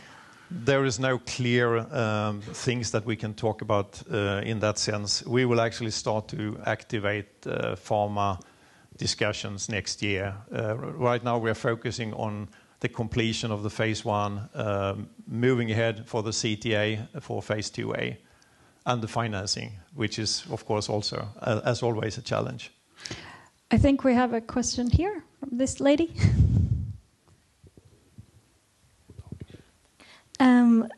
Is this a small molecular drug? It's a small molecule. And it's orally administered? Yeah, sorry I didn't mention that, but it's orally administered. And so far it has been in solution, but we are moving into phase 2 now with the capsule. So we have formulated the first solid. Yeah, okay, great. Because my question is, my knowledge about the receptor, the opioid receptors, I know, or as far as I know, that they are broadly located in the brain, or that's how I understood it when looking mostly on the other two, perhaps more on the morphine and the kappa receptor.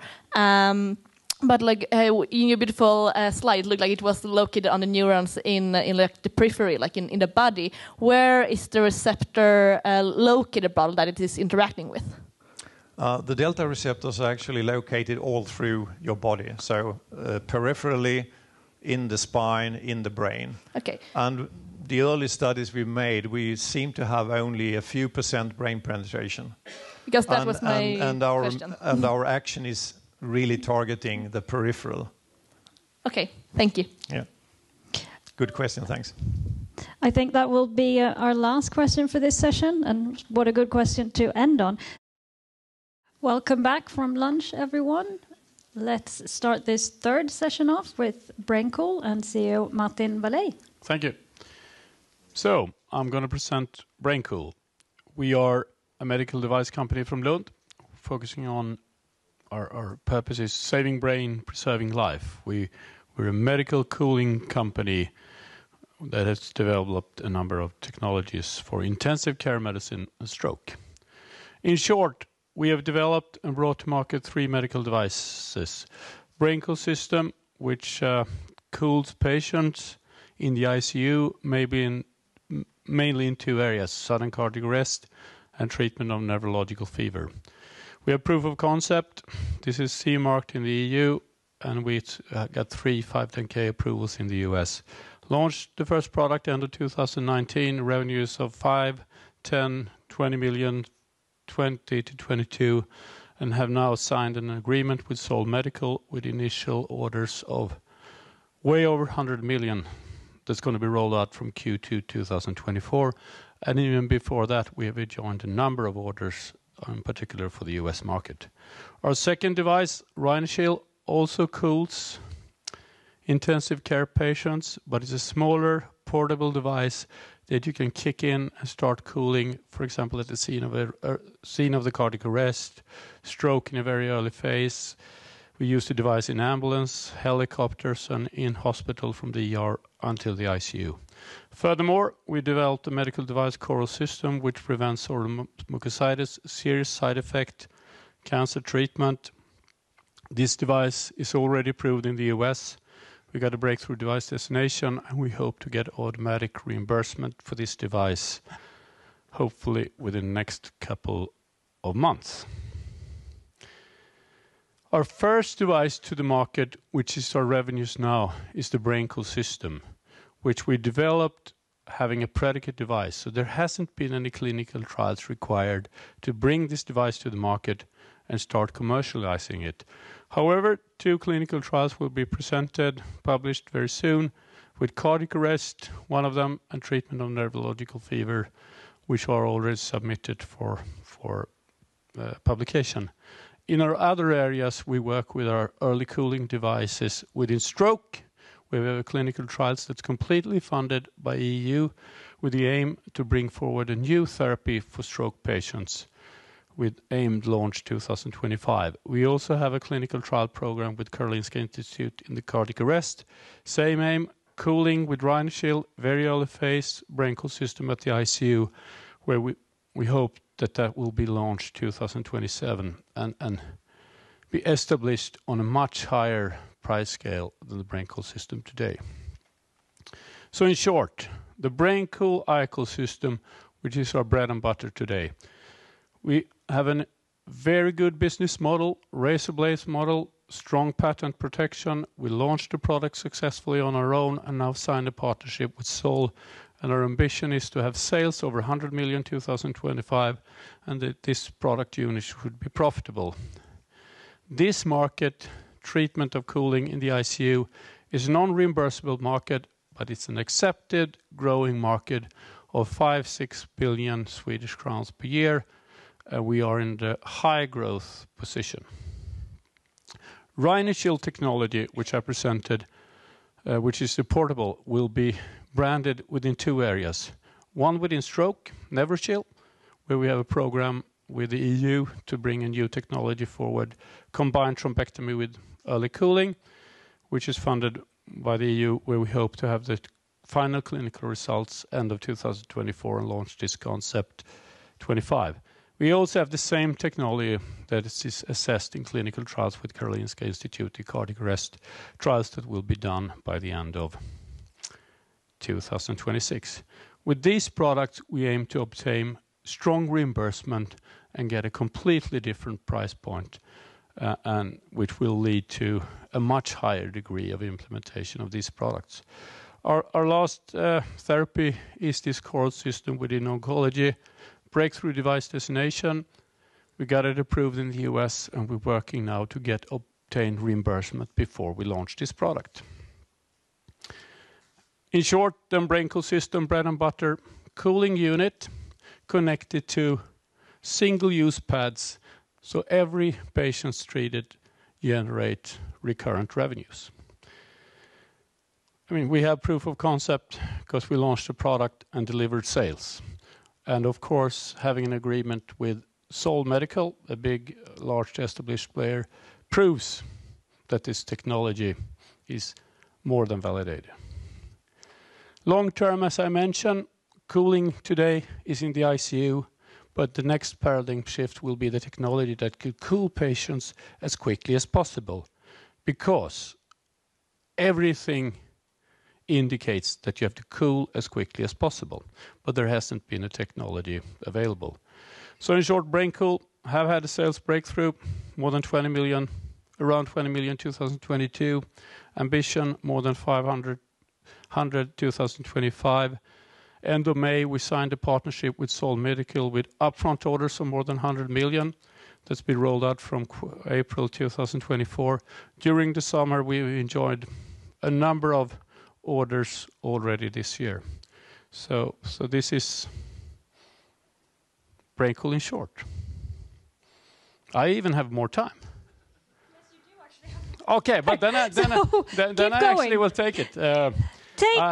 Rhinocil, if I have more time, which I'm not used to, I thought it was a 5-minute pitch.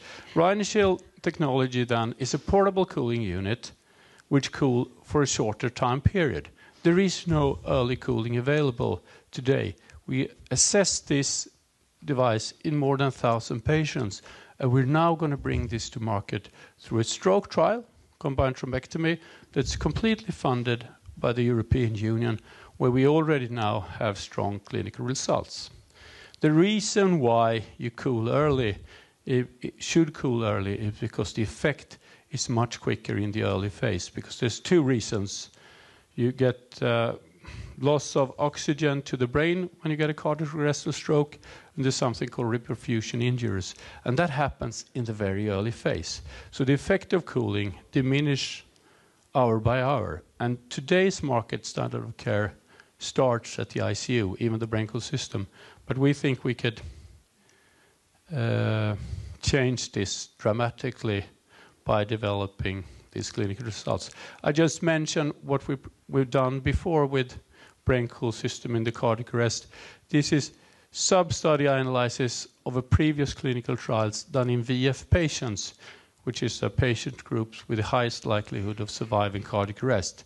So we got strong, significant results in 400 patients to improve survival with complete neurological recovery from 25 to 38%. The patients that were cooled within 20 minutes, the results are even stronger. One should be aware here that standard of care today, cardiac arrest, is treatment in the ICU after 6-7 hours. We have time analysis showing for 5-minute intervals how much we improve the survival with complete neurological recovery. When one look at these 5-minute intervals, one should be aware that standard of care of today is 3-4 hours. So this could completely change the way cardiac arrest and stroke patients are treated. Having said that, BrainCool system will, in that context, seem very boring, but that's the business of today, which already have upfront orders of more than 100 million. So even that device have a promising life. So this will lead to this Princess 2 clinical trial, big clinical trials funded by Karolinska Institute. It will run over 3 years and certify that this works. If you cool patients, then within 20 minutes, the guidelines will be you have to cool all cardiac arrest patients within 20 minutes, then we are the only solution available. So that will lead to an enormous potential. Should we break it there? We can go on to the questions there, I think. Because now you have 33 seconds left. So let's... and I think, Henrik, you had a question? Yep. Actually, I just want to ask about coral. I understand it's cryotherapy. It's curious as how it works and what is the treatment duration when you use it on patients. Exactly. The Coral system is our third medical device, which is a medical cooling device with a cooling system with a mouth device that you have inside the mouth during, for example, chemotherapy. And oral mucositis then is a serious side effect of cancer treatment. We get severe sores in 7 different parts of the mouth. So the device is designed to actually control cooling these areas. So, and the reason why it works is different, obviously, from brain cooling, because the chemotherapy kills fast-growing cells. This is the same as hair loss for Paxman coolers, etc. So, but the cooling makes vasoconstriction and change the metabolism, so the chemotherapy can't reach the cells and destroy them, which causes the side effect. That is an action of mechanism for cooling. And our pitch is then control cooling, a device that got patent approval in 7 months. I got breakthrough device designation from the FDA that really can confirm strong results in terms of preventing these problems. So when you benchmark to pharma projects, for example, the pharma products created a side effect. Then they create drugs to relieve the problem when it's already occurred. Our products prevents the problem. Interesting. So, thanks. We have one more question over here. All right. You don't need to convince me about your gadgets, but is this accepted as a standard of care in the intensive care units as of now? Or is it your job to introduce them? No. The beauty of BrainCool system is that the BrainCool system, which sounds a little bit boring to our other devices, that addresses a market which is accepted, which is driven by guidelines from the American Association of Cardiology and the US Neurocritical Care Organization. So the market is driven by guidelines. So there is an existing market of several billion Swedish, where you have Stryker, you have Becton Dickinson, you previously had Sol with another device. So we're one of the players. That sounds a little bit less sexy than maybe than Rhinochello Coral, but we're entering a market where there is a market. Then it's much easier to sell. So our results with the BrainCool system has been striking. First year, even though it was a COVID crisis, we sold for 5 million. We doubled that, 21, 22. We signed a deal with Sol with upfront orders of 100 million. That's the classic thing in medical devices. It's easier to sell to an existing market. So you have a standard of care in the ICU. But for our other projects, cooling before the ICU, with Rhinoshield that we're going to deliver stroke trials and cardiac arrest trials, there we have to develop the market. You need strong, big clinical trials to get new standard of care and reimbursement. I mentioned, for example, with the BrainCool system, we haven't done any trials. I mean, we have done evaluations, but there hasn't been any clinical trials to approve the product, because the strategy to be, we look at the best product, we develop something similar, non-inferior, maybe a little bit better, and then we tag along on their approval and build the business out of that. But for stroke, getting reimbursement for cardiac arrest, implementing Coral system, that's a different ballgame. But the price, if you succeed, is much higher. So BrainCool has the best of two worlds. We're an industrial company that show we can sell, we can supply chain, we can create partnership. But we also have products, stroke, cardiac arrest, oncology, which we drive maybe with the left hand, that most medical device companies in Sweden would die for. But we have it within one company. We succeeded with having Familjen Pärlhagen is owner. Carnegie Fonder has just entered to the company according to within a financial crisis. Actually, I shouldn't defend myself. I have a cold. But actually emailed to BioStock a presentation of 10 pages. And this is the long version. That's why I was a little bit... But it's a great version, of course. We have one final question, I think, from the gentleman over here. Okay. I just had a question on what are the limitations, generally speaking, what are the limitations to the use of cooling someone down? If you do it well enough, the patient could die, I guess, where you have to stop. And then also this, you have problems with the shivering, I think it is. No. I mean, if one look into the sort of the BrainCool segment, cooling has been known to work in the intensive care space since the 50s, or some say since Napoleon had wars with the Russians. That is sort of a fact. But there is, of course, limitations how far you could cool down. What should the target temperature be? In some cases where they undergo surgery, cooling is also used. You could cool down the patient to 20 degrees. But would you, for example, in cardiac arrest, it's between 33 degrees and 36 degrees. So the BrainCool system is approved for temperature regulation between 32 and 39 degrees. And the two main areas, either treatment of cardiac arrest, where you cool them down for 72 hours, but the big segment is something called treatment of neurological fever. That's when you get high recurrent fever in the neurological ICU, 42, 41 degrees.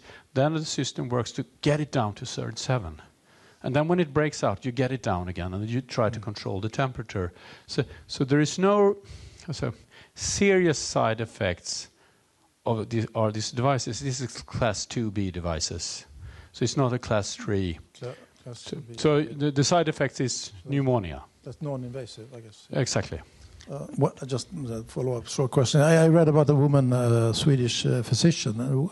She was skiing, I probably know about the case, skiing in the north of Norway, I think. And she fell into a crevice in a glacier. Yeah. And there was water and she was sort of turning with the head down. Yeah. And she couldn't do anything. And they took a long time before they found her, and she was cooled down to, was it 20 or something? She had a cardiac arrest. Exactly. And they saved her, and it took a year to recover, but she's fully recovered. Now, I mean, this is, I think this was 1999. This rebirthes the interest in cooling. So I think that happened in 1999. She had a complete neurological recovery, and she will cool down, I think, for 20 degrees when she came to the hospital. It was north in Norway. She was skiing in Riksgränsen. And so 2002, there came the first two studies in cardiac arrest that really showed improved survival of cooling of cardiac arrest patients. Then it took to 2010 to establish stronger guidelines, which you asked for. Then this market has been built from 2010 to 2020. But it's only now, this shows how difficult this is, the market for cooling really kicks off. And speaking of kicking off, we're going to let Peter Buhl, the CEO of Chosa Oncology, kick off. So, hello, my name is Peter Buhl Jensen. I'm a CEO of Chosa. And with me today, I have two board members also from Chosa, Klaus Friesenberg and Ingrid Atterud there. So be kind to me, please. So basically, Chosa is it's a management buyout. We bought a product that we've developed previously, where I was a CEO in Oncology Venture. The product that we thought was the most interesting. It's about cisplatinum. And cisplatinum is one of the most active cancer agents out there. There is 16 different cancer indications where cisplatinum is used. It's an old product, and we have not had the benefit before with a precision with this tool. So there has been new compounds coming in where there is precision with a companion diagnostic. We've not had that. What we have now is basically a system where we can identify the patients who will benefit for our product. And also we have a new formulation. So we have two new innovations in our product, a response predictor and a liposomal formulation. This is a situation where we can see that this works. This is, you can say I don't think this is going to work for me. No, I will not use it anymore. So what we have is a two improvements in a cisplatinum that is used for 16 different indications. We're looking for partners. We are out, basically think we have enough data to partner, and the product came 50 years ago. This is a Danish traveling cyclist. He got testicular cancer in 1979, was cured, and there was also another traveling cyclist who was cured with his testicular cancer by cisplatinum. Cisplatinum and carboplatin is a sister product. They work in a lot of of cancers, but if you see in testicular cancer, it works in 90% of patients. In Sweden, there are 376. In 2020, there was 376 new cases. In ovarian cancer, it's also very, very effective. However, in other cancers, it may be the best product you have out there, but it's just not working with all cases. And today, with a precision tool, we're able to identify the patients who will benefit. And we also have now, if we can see that the patient benefit, we also have a chance to give them a less toxic compound of cisplatin in a liposome. There has not been any development in response prediction, and the reason is that this is very complex. When we look at cisplatin, there is a lot of mechanisms for actions going on in the cell, and there are also several resistance mechanisms. So there's never been a simple solution to this complex product. And there's not a simple solution today either. It's basically, it was shown 2 years ago that the response to cisplatin is linked to 900 different proteins and genes in the cell. So it's a very complex situation. I'm very happy and I'm lucky that I was able to work with Sten Knudsen, who has been able to basically do systems biology on this problem. And before this publication came from, he had identified 205 genes that basically tell us whether the platin is going to work or not. And we can read those 205 genes in a simple chip today, so we can read it in one place. Some of those genes we don't want to see. We don't want to see them give resistance. Other genes we like to see, they give us sensitivity. And if the right composition of the 205 genes is there, we have 100% fit, and we have a very high likelihood that the product is going to work. So we can say it is, in a way, rocket science. But it's also a simple thing. We can take the biopsy. This is biopsies in the middle. They are basically what we do when there is a cancer. It's been put into formalin and then put into paraffin. And we can do a simple test on the gene chip and see whether the product was going to work on this patient or not. We've started with breast cancer, where we have done a prospective study. If we don't have a response predictor, cisplatin works in 10% of those patients. We've done a study, we published this at this year's ASCO here in June. And what we did was that we included patients with different levels of likelihood of response. It was blinded to the clinicians and to us, and we could unblind it here at the meeting this year. Basically not including, we could see that the bottom was not included. That was for the experts to say this patient should not. So we didn't know whether the patient was in the low or in the high, but not the bottom third, because clinicians thought that it wouldn't work. They agreed with us that we have a response predictor. And we now have the data, basically seeing that progression-free survival in the high, that is the ones that are in the top 20 of those 205 genes, they have a progression-free survival of 19 weeks. And the low end is basically only 8 weeks. 8 weeks, it's a heavily pretreated breast cancer patients. They received 7 previous therapies for their cancer. So those patients are really, you can say, veterans with this disease. It's a terrible situation. 7, 8 times they've previously been known that the tumor is growing. We have to shift to another treatment. Platinum works to a fraction of those patients. We have something we can give to those patients, and it gives them a progression-free survival. The 8 weeks there is basically the time between scans. So the women that got this, you can say the lower level of response, like they didn't have any benefit of the product. So it showed in response rate, it showed in progression-free survival, and in overall survival. Response rate, that was only seeing responders. That means that the tumor shrunk to less than a third of this original volume. We had the 25% response rate in the high level. We had a progression-free survival, as you saw before, with 19 weeks versus 8 weeks.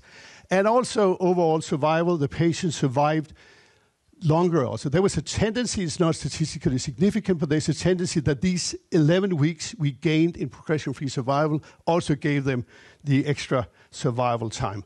This is a very tough disease. They all died of their disease, but we were able to keep the tumor down for some period. So this is enough, you can say 2.5 times better progression-free survival is enough to have a road for approval. Chosa now thinks we have enough not to do more clinical trials, but basically find a partner. And if we think about partnerships, we can think about how can this be used not only in heavily pretreated breast cancer, but also in early. So it's early breast cancer and early lung cancer. Here's a picture of how a lot of breast cancer patients today are treated. They're receiving chemotherapy before surgery. And sometimes the chemotherapy is so good that the tumor shrinks, and sometimes the tumor completely disappears. And if we use our drug response predictor and our liposomal product on the high 20%, we can add that to those patients that will benefit. Or else they won't get platinum, but this can help them. So this is what we see, an opportunity to treat in especially triple-negative breast cancer.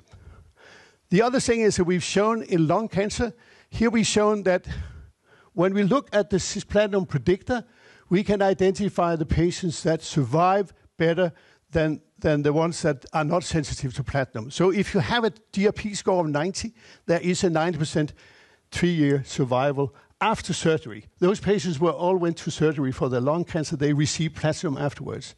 And if platinum works, you can actually have this nice cure rate. But if it doesn't work, you'll have... oh, shoot. I'll go back here, sorry. So if it doesn't work, the surgery works. So some patients are cured, but you still have only you can say, a 40% 3-year survival if your cisplatin doesn't work.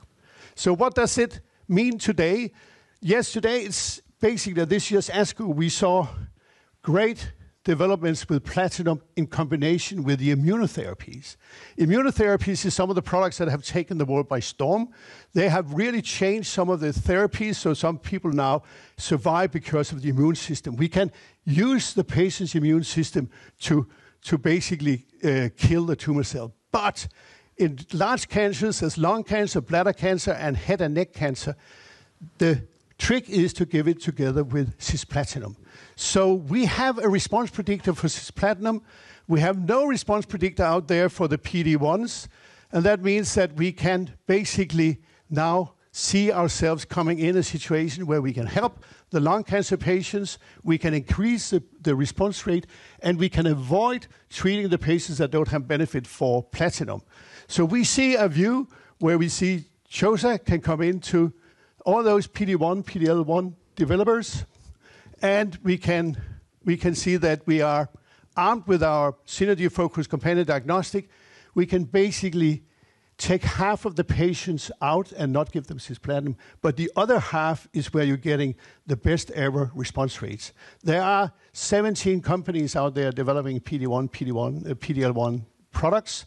It's the best-selling products out there today, and coming up with a companion diagnostic there is, as we see, very important.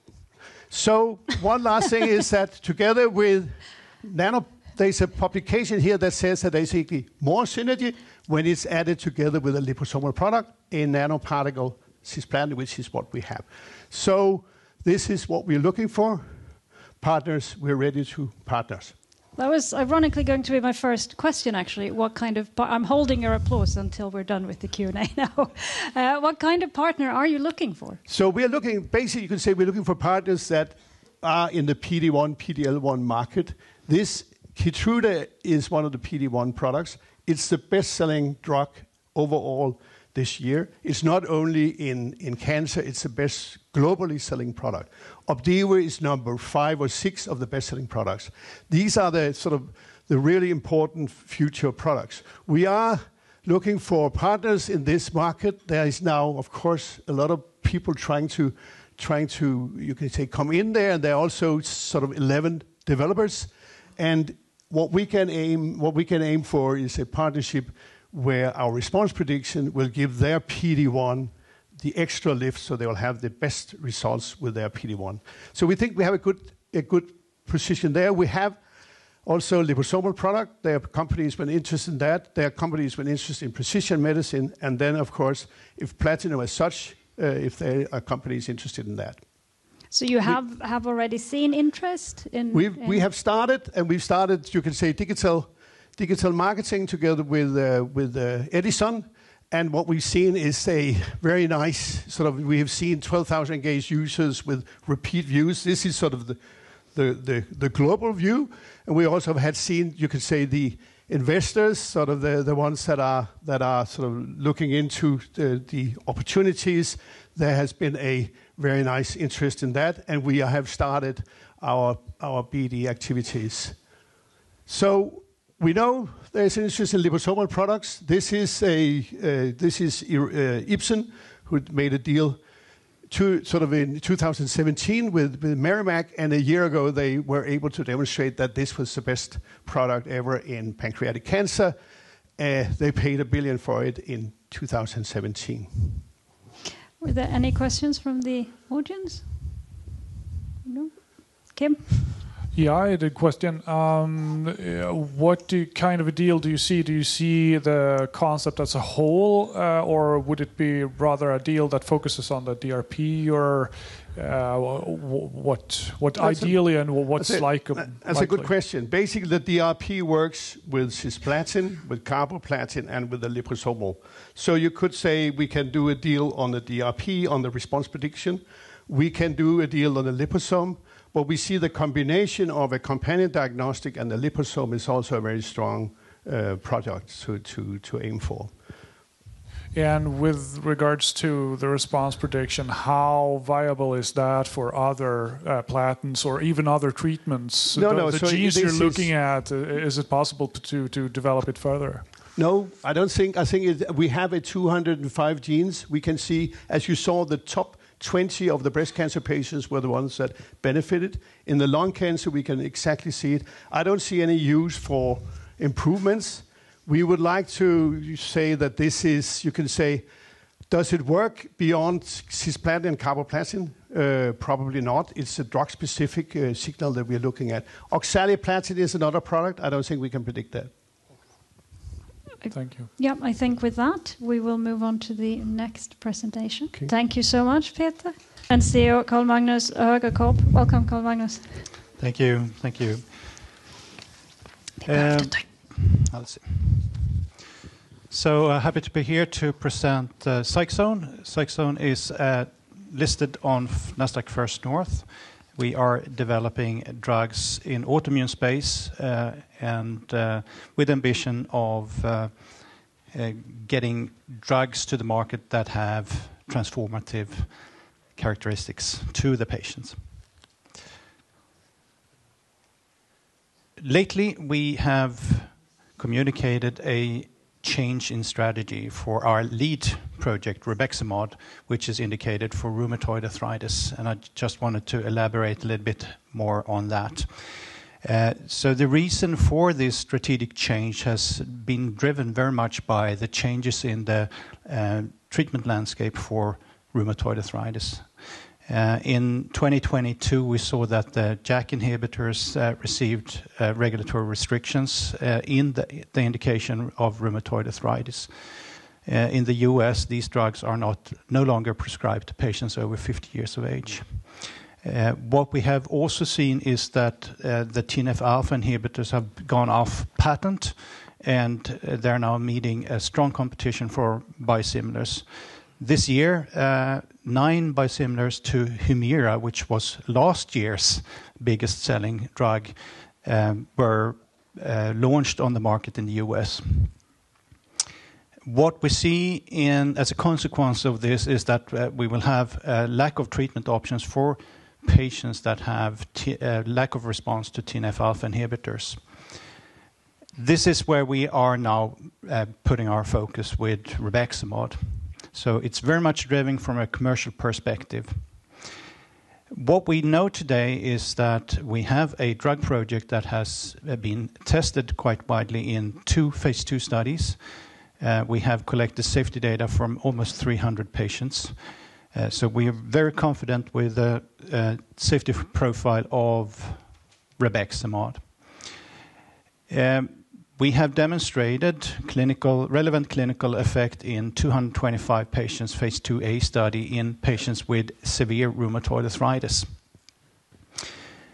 Based on this, we are now then focused on this new patient population. I will tell you a little bit more about that. Another factor that has impact on the new strategic change is that during May of 2023, the company got a new board of directors, where we have familiar names like Michael Orson, who's the chairman of the board, Bert Jona, who's the founder of the company, Jürgen Ries coming from Boehringer Ingelheim, where he was heading the CNS and immunology portfolio for Boehringer, Andrew Scory, who has worked in the life science and food industry for many, many years in senior positions in marketing. So our pipeline consists of 2 assets. Rebexamod, which is our lead molecule that has come the farthest. It is a small molecule that is targeting macrophages, very important cell in the immune system. The other project we see opportunities for in multiple sclerosis. T20K is a cyclic peptide that is modulating T-cell responses. I will continue to talk mostly about our rebexamod project. So rebexamod has gone through a phase 2A study in patients with severe rheumatoid arthritis. What we are now targeting is a patient population that are inadequate responders to TNF-alpha blockers. That's where we see the current unmet medical need. We are also looking into other autoimmune diseases because macrophages as a cell subset is implicated in so many autoimmune indications. So there's a very interesting opportunity for rebexamod in other indications. Going over to rebexamod or rheumatoid arthritis. So rheumatoid arthritis is the most common autoimmune disease in the world. 20 million people living with with rheumatoid arthritis. It's a chronic disease that causes joint pain and deformity and bone erosion and so on, requiring lifelong treatment. We do see that many patients do not respond adequately to the current treatment that are out there. So there's a strong need for new medications based on new mechanisms of action, and ideally also drugs that are non-injectable, so oral medications. So what is known when it comes to rheumatoid arthritis is that macrophages are established very, very early in the disease, so actually before you get a diagnosis. They continue to drive the disease, and eventually it will lead to a joint accumulation. Our medical advisor, Martin Kron, who we have been working with for many, many years, has done a lot of research in rheumatoid arthritis early. Back in 2001, they came to the conclusion that the reduction in synovial membrane macrophage content should really be the aim of treating rheumatoid arthritis. So when it comes to disease, there's a lot of different factors that are involved in the establishment of the disease. One of the most important factors is, of course, macrophages that are early in the disease driving the disease. Currently, there are no drugs on the market that actually target macrophages themselves. There are a number of established drugs out there, like TNF-alpha blockers, the IL-6 blockers, and so on, that targets molecules downstream of the macrophage. But no drug is impacting on the function of the macrophage. So that's where we see an opportunity for rebexamod. We know that rebexamod is impacting on the function and the establishment of macrophages. The proof of this, I guess, comes from this phase 2A study involving 225 patients with severe rheumatoid arthritis. These are patients that have been living with the disease for 8 years, that had 20 to 30 engaged joints, and that came into this study with high disease activity scores. So if we look at the blue line here, That's Rebexmod 50 milligram, that after 8 weeks of treatment is providing treatment effect. That we also see continue then into week 12. The interesting aspect of this one is after finishing treatment at week 12, these patients continue to improve. And that is probably not seen with other drugs. So we have a lot of confidence in moving Rebexmod forward into a new patient population. What we intend to do now is to run a proof of concept study in patient cohort with partial or inadequate response to TNF blockers. And we are adding Rebexmod on top of methotrexate and TNF alpha inhibitors.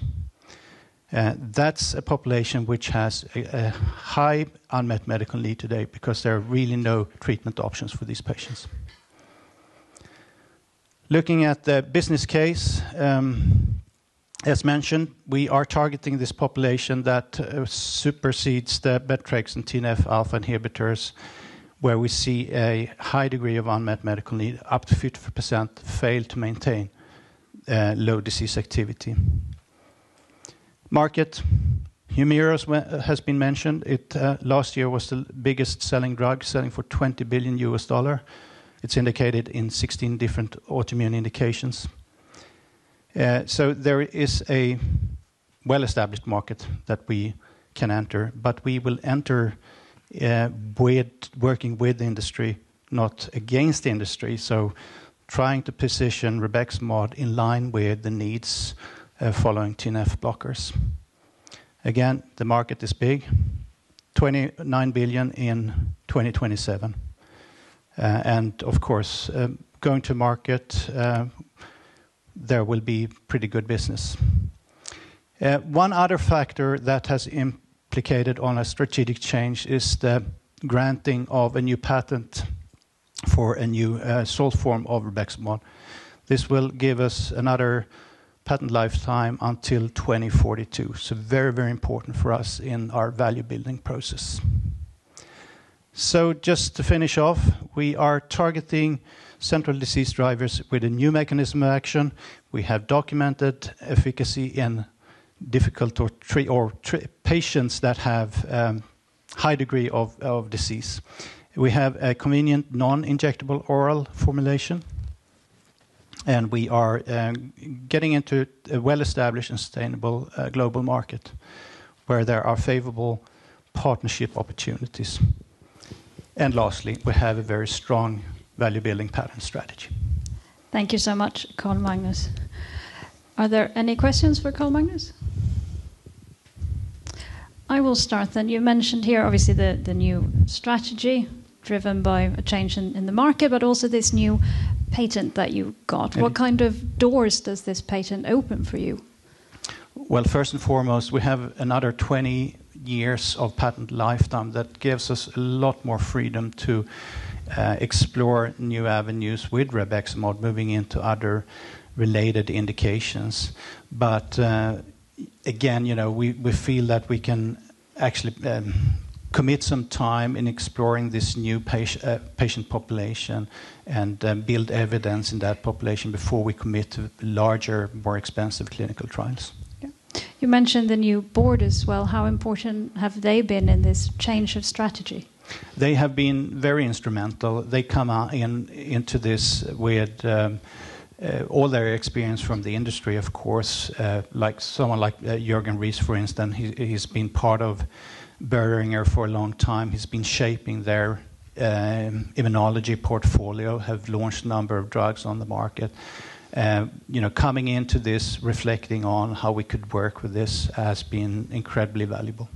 So you have the board with you, obviously, but what about key opinion leaders that you've maybe known before? What do they say about the change in strategy?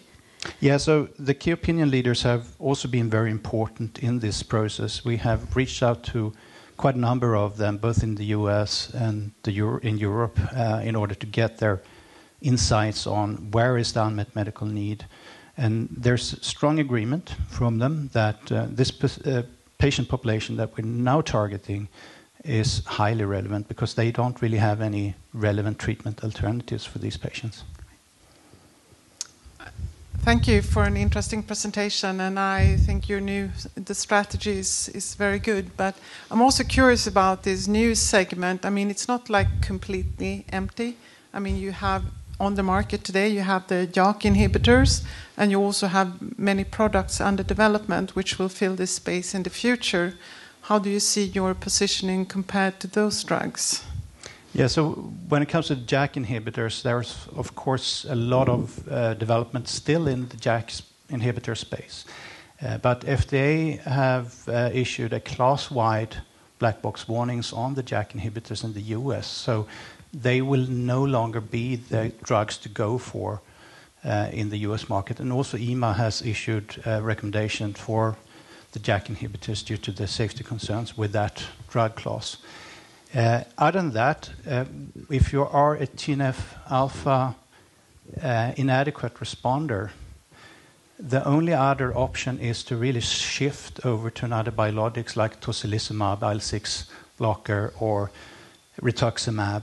But that shift is so unpredictable for the treating doctor because you don't really know which of these drugs that will be efficient. Doctors today would rather like to add something on top of the treatment that works than shifting to something else. And you don't mix two biologics. So that's critical. We have a question over here. Yeah, thank you for the presentation. Just a question regarding the planned phase 2B. Would that be a 4-week or a 12-week? And will you also be showing ACR 50 and 70 levels?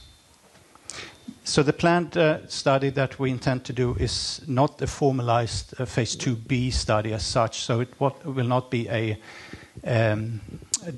blinded, placebo-controlled study as such. It will be a smaller study where we are seeking signals for efficacy in this patient population. So it's a proof of concept type of study. We need to collect data in this patient population before we actually move on to much larger studies.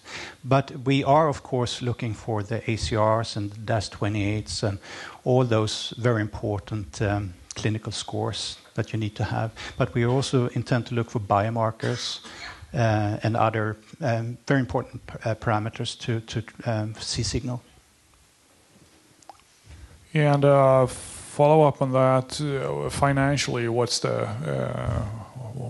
does this mean financially for the company, the strategy shift that you're making? The strategy change will certainly have implications on the budgets ahead. So we had a planned phase 2B study with 160 patients. The budget ahead will be much smaller because those studies that we are planning will be in close interaction with the clinics where we are intent to run these studies.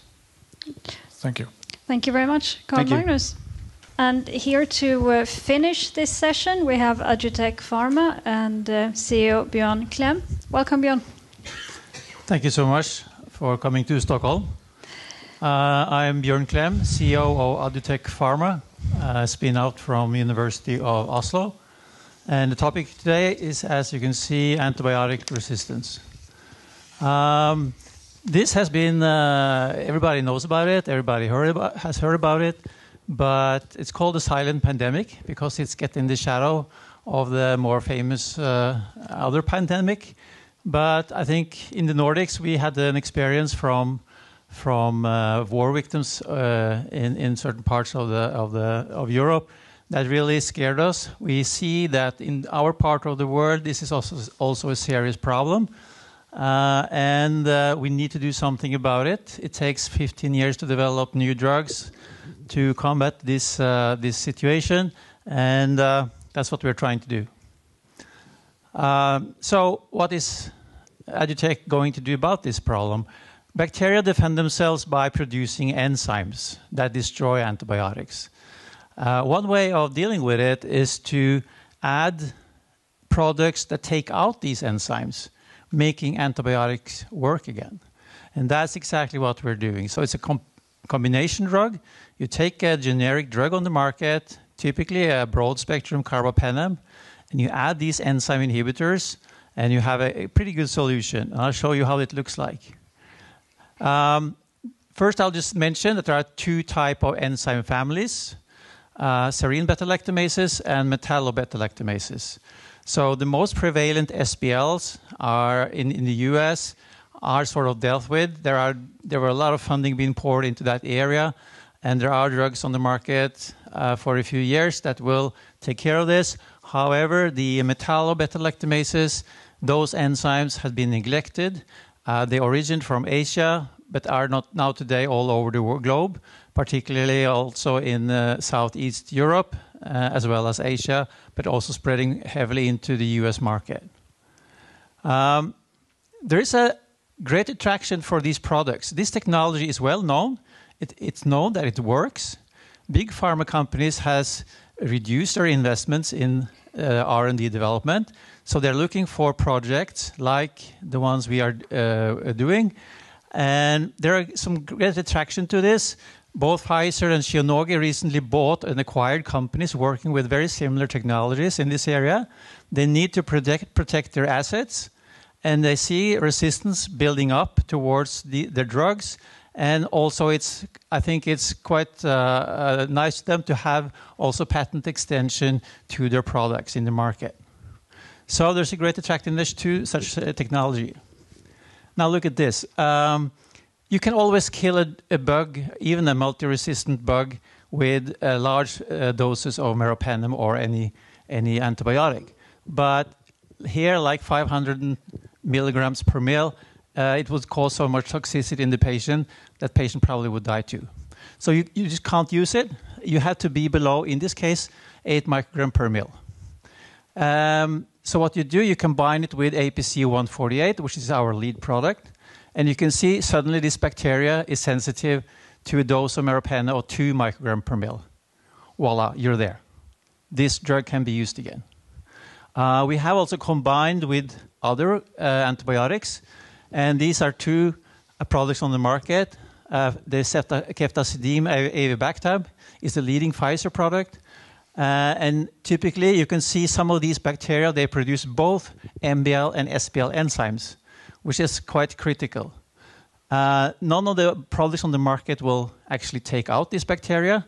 However, if you combine it with APC-148, you can see that you lower the dose dramatically. That means the sensitivity of that bacteria to those drugs. So cephalosporins, carbapenems, any beta-lactams you like to see.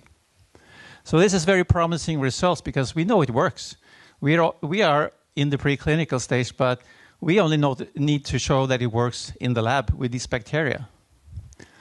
So we've been doing the regulatory pathway with FDA. We have priority review received from them. We have talked to EMA.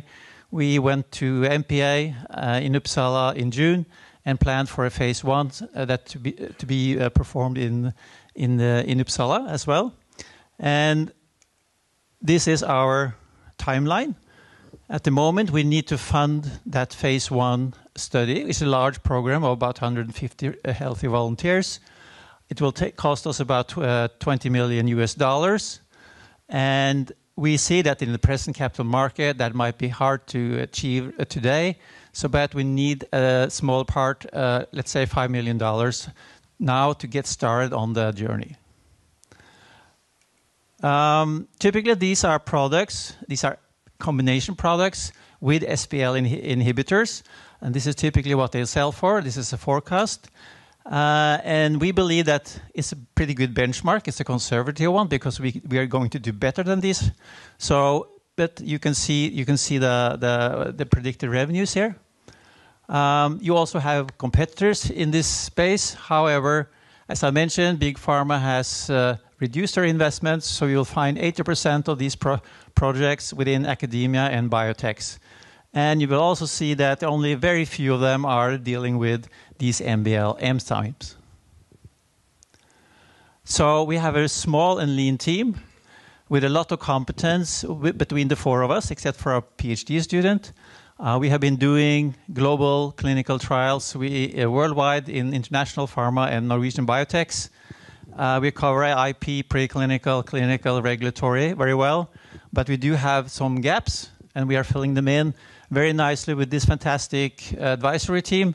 You will find people here in toxicology, microbiology, clinical microbiology, business development, and regulatory. I'd like to especially mention David Finley, former head of GSK Antibiotics, a very good man to have. Our business model would be to get a deal at end of phase 1-2 with such a company. So to have a man like that on board to understand what they are looking for is, of course, of great value to us. We have also a great team, board of director team, with investors, people from experience from manufacturing, and also our last person on the board, Ton Berken, located in Malmö, is a very important man for us, as he has been doing deals through larger companies like Amgen and Takeda. So obviously this field is, there's an opportunity here to apply for non-dilutive funding. And we are in the process. We have several applications nationally and in the European Union. And you may know a program called EIC Accelerator.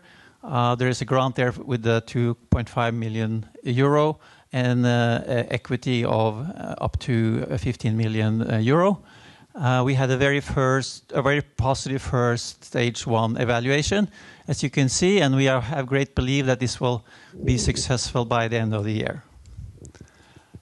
So, as a summary, we can see that we can restore sensitivity of the bacteria to meropenem or broad-spectrum antibiotics. We know it works. It's safe. We are phase 1 ready to get started early next year. We have a clear regulatory pathway moving forward, and we have also identified great attraction among big pharma companies to acquire such technology. So with these words, thank you for your attention, and if you are in Oslo, drop by.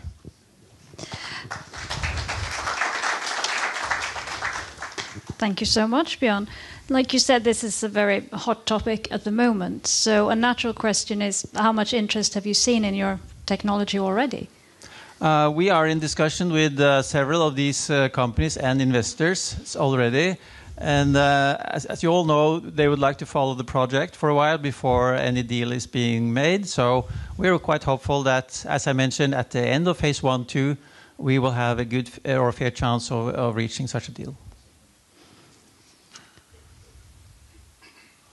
You were talking a little bit about patent extensions. Can you extend a little bit upon what you meant by that? Yeah. Well, this technology can be combined with existing products on the market. I mean, we are developing our own antibiotic, our own combination, if you like. Pfizer has its own product. It's facing resistance. There is a patent expiring in the near-term future. So combining their products with our technology would obviously give them a longer patent protection. It's sort of a life cycle management, if you like. All right. And so that was for the MBL part of things. You also talked about the SBL's enzyme. Could you make a combined product that cures it all? Yes, fixes all of the problems? Hopefully. I didn't mention that well enough, but this is exactly what we do. We take our MBL inhibitor and we combine it with generic SBL inhibitors, and that is actually making us having a broad spectrum inhibition product, which will be better than anything on the market today. Obviously, there are some competitors that are trying to do the same, but I think their approach, making a wonder molecule, one molecule does it all, isn't really working well. So our approach, taking two into the mix, could be better. So, but yes, that's the idea. All right, wonderful. And speaking of competition, what makes your product better than the others? Well, at the moment, as I mentioned, there are no products on the market that can deal with these MBL enzymes. So, in the sense, it stays that way. It will definitely be a better product. Obviously, there will be competitors out there eventually, most likely. But as we see it, it's going to be one of the first on the market with those characteristics. All right, and we touched earlier upon there being a possibility for an early out-licensing in a previous presentation here, and it seems like you're in the same situation. Why is that? Well, I think, as you saw on one of my slides here, there are big pharma companies out there that are looking for such technology. Typically, when they acquire companies, they do that in phase 1 companies. They're into phase 1, maybe early phase 2. And so we believe that our technology, being quite similar to a couple of these you saw on the slide there, would make that quite possible. And we also see what we do is we look for big companies or companies with great products out there that are sort of standalone antibiotics. They don't have this protection. So GSK just bought a new carbapenem product. It's great for them, but it doesn't have any protection. So my feeling is, in a short time, they will be looking for technology to protect that asset, because in the long term, it's going to acquire a resistance with that product, and they need to sort of protect it. And a final question from my side: the discussions that you're having, is there something specific that they want to see or that they do not want to see in your project going forward? Well, obviously they have seen a bit of the efficacy with this product already, which is encouraging. But most of these projects terminate because of safety issues. So obviously the phase 1/2 program will be a game changer. It will decide everything on such a deal being made. So we will keep a keen eye on the development going forward. Then. Yeah, you keep them informed. With with your channels, and they will know when we're there. Right. Yeah. Wonderful. Thank you so much, Björn, for this presentation, and we will take a break until 2:30. That might be a game changer too. We'll see. Hur många här i rummet är bekant med någon som har blivit behandlad med genterapi? Hand upp. En. Det var glädjande. Men det är väldigt få fortfarande, för genterapi är, som ni vet, en väldigt exklusiv behandlingsform. Men om jag skulle stå här om 5, 6, 7, 8 år och ställa samma fråga igen, så är jag ganska säker på att jag skulle få se fler händer i luften. För genterapi, som för några år sedan var science fiction, börjar idag bli en realitet. Idag finns det 26 godkända genterapier. Och det finns ungefär 500, eller det pågår ungefär 500 kliniska studier inom genterapi.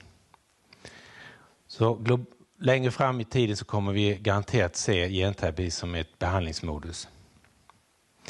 Konsten att utveckla en genterapi till en behandlingsform, det är det vi arbetar med på CombiGene. Idag tänkte jag berätta lite mer om oss.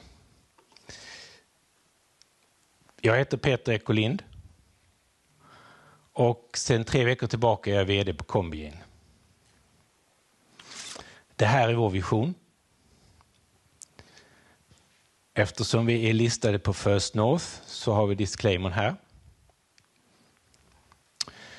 Jag tänkte bara kort gå igenom lite grann om genterapi, lite grann om bolagets affärsmodell och våra projekt. Framförallt det senaste som vi kallar för COSI, som är ett smärtprojekt. Genterapi ger oss möjlighet att ersätta defekta eller saknade gener eller öka uttrycket av fungerande gener. Men man kan också få kroppen att bli sin egen läkemedelsfabrik. Jag kommer tillbaka till det. Genterapi ger möjlighet till bot snarare än lindring. Och man kan förvänta sig en långvarig effekt, kanske till och med en livslång effekt av en behandling. CombiGene idag har 4 projekt. Epilepsi, som är det första projektet och som bolaget grundades kring efter upptäckt av projektet i Lund på universitetet där. Vi har 1 inom lipodystrofi och 2 nya inom smärta. I bolaget har vi ett gediget kunnande inom genterapi och läkemedelsutveckling. Vi utvärderar och söker efter ytterligare projekt. För vi vill gärna göra fler bra deals med Big Pharma i framtiden. Vår affärsmodell är enkel. Vi inlicensierar assets från externa forskare eller mindre bolag. Och vi har inlicensierat vårt CGT2-projekt från Lipum. Och vårt senaste smärtprojekt kommer från danska Synartro. När vi inlicensierat produkten eller asseten så utvecklar vi den via en konceptverifiering. Och det gör vi med hjälp av våra kunniga projektledare och externa samarbetspartners. Därefter så är det dags för utlicensiering. Och där letar vi efter big pharma-bolag som kan ta över det prekliniska paketet som vi utvecklat för att gå in i klinik. Vi försöker undvika att gå in i klinik själva på grund av kostnaderna. Vi har utlicensierat det första projektet till Spark och det är här också som bolagets intäkter kommer i form av royalties och milstolpar. Bara kort, avtal med Spark Therapeutics som vi ingick hösten 2021 gav bolaget en upfront-betalning på 8,5 miljoner och sedan finns det ett antal milstolpsersättningar så att sammanlagt så är avtalet på 328,5 miljoner US-dollar. Når produkten marknaden så finns det också ytterligare förutsättningar för intäkter i form av royalties på framtida försäljning. CG01 som jag nämnde är det första projektet, det är utlicensierat till Spark och det återstående prekliniska arbetet görs av Spark Therapeutics i samarbete med CombiGene. Vi hjälper dem med vår kompetens men de går mer och mer in och tar över detta på egen hand. Och de kommer också köra det kliniska utvecklingsprogrammet på egen hand. Vårt andra projekt heter lipodystrofi-projektet. Det är en allvarlig och svår sjukdom. Där fick vi lite svårtolkade resultat i den prekliniska utvecklingen förra året och vi bestämde att vi ska genomföra lite fler studier som nu pågår och vi kommer att återkomma när vi har de data. Kronisk smärta är temat för vårt senaste projekt och det här är säkert fler händer om jag skulle ställa samma fråga för detta drabbar 1/5 av alla vuxna personer. Svår kronisk smärta 7-8%. Den kroniska smärtan har ingen biologisk funktion utan det beror på överexciterade neuron som gör att en enkel beröring framkallar en kraftfull smärtreaktion hos patienten. Och det är inte så konstigt men man kan ju lätt föreställa sig att detta leder till dålig livskvalitet. Och det beror på stress, depression, psykisk ohälsa, negativ social påverkan och sjukskrivning. De här människorna utestängs från ett normalt socialt liv och från arbetslivet. Kostar gigantiska summor pengar. Ni kan se här i USA uppskattar man kostnaden för kronisk smärta till 600 miljarder och i Sverige räknade SBU ut att det kostade 90 miljarder kronor. Och kronisk smärta är en av de främsta hälsokostdrivarna i USA. Det är större än både hjärtsjukdomar och cancer tillsammans. Det finns ingen effektiv behandling, det fick vi lyssna på tidigare idag. De tillgängliga läkemedel som finns har begränsad effekt med svåra dosberoende biverkningar och risk för beroende, missbruk och död. Opioiddöden som alla känner till räknar man med har tagit 700 000 och den senaste siffran var 1 miljon amerikaners liv. Det finns alltså ett desperat behov av nya läkemedel. Och där kommer vårt smärtprogram Chosa in som ett samarbete mellan CombiGene och Synartro, därav bokstavskombinationen. Det är en peptid som återställer egentligen neuronets överkänslighet så att man får en normal smärtsignalering. Det är en verkningsmekanism men det är 2 behandlingsformer. Dels en peptid som vi har döpt till Chosa som är inriktad på svåra smärttillstånd och sen finns det en genterapibehandling också som vi kallar för Chosa tanken är att det ska användas på svåra kroniska smärttillstånd. Och så här ser det ut om man kan antingen tillföra peptiden som en subkutan injektion. Alternativt om man har en svår kronisk smärta som man inte räknar med att kunna bli av med på egen hand så kan man tillföra Chosa som då är en genterapi som får kroppen att själv producera den här peptiden, alltså sin egen läkemedelsfabrik. En annan intressant iakttagelse är att eftersom det är samma verkningsmekanism så kan man använda peptiden för att förutse behandlingsresultatet med genterapin. Genterapi är som ni säkert känner till en ganska kostbar behandling och kan man då få ett prediktivt värde på att det här kommer att fungera så är det av stort värde. Forskarna i Köpenhamn där det här kommer från har tittat på flera smärtmodeller och sett att det finns full lindring i neuropatisk smärta, inflammatorisk smärta, diabetessmärta, lindring av spontan smärta, lika effekt hos båda könen.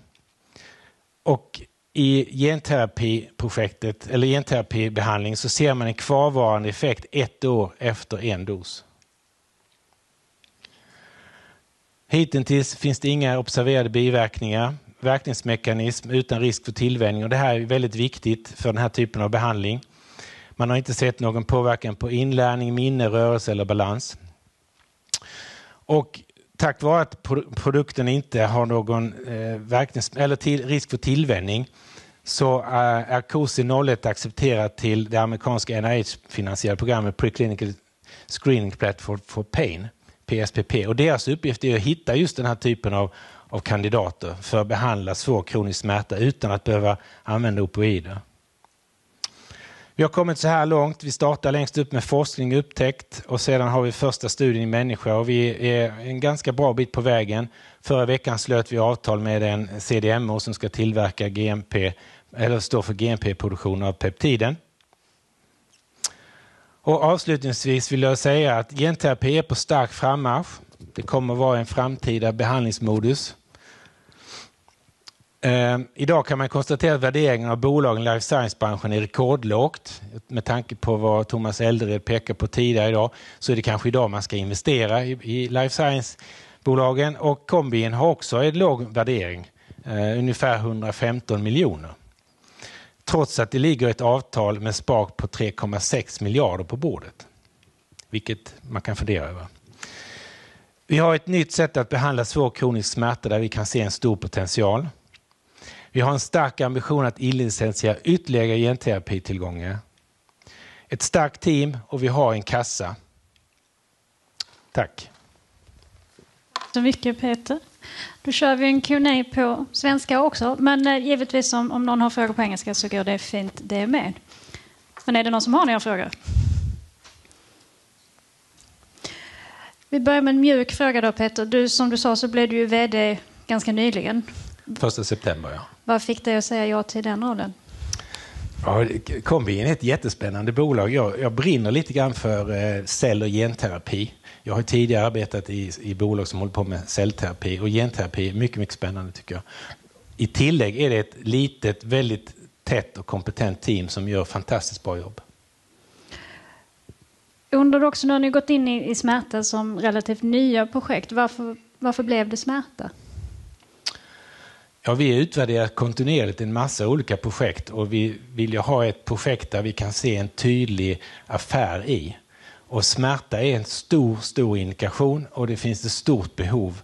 Och vi har haft kontakt med de här forskarna i Köpenhamn i olika sammanhang tidigare. Så det blev liksom naturligt att vi gled över till att starta det här samarbetet. Och om ni kontinuerligt utvärderar projekt, finns det chans att lägga till ytterligare projekt eller nu räcker det? Nej, vi letar som sagt kontinuerligt efter nya projekt. Och det tror jag att man måste vara helt öppen med därför att detta är läkemedelsutveckling. Och vi vet att det finns en risk eller ganska stor sannolikhet att alla projekt kommer inte gå i mål. Kommer inte bli en kommersiell produkt. Så det är ett sätt att sprida riskerna när jag har fler projekt i pipen. Mm. Men om jag frågar dig något som du antagligen inte kommer att svara på, för det är väl som att välja mellan sina barn. Är det något projekt som du säger har större chans att lyckas än någonting annat just nu? Ja, du svarar på frågan själv och jag kan inte säga så. Jag menar, CG01 som vi utlicensierat till SPARK, den utvecklingen driver de framåt nu och vi blir mer och mer rådgivande i den rollen. Så att hur det landar vet vi inte riktigt.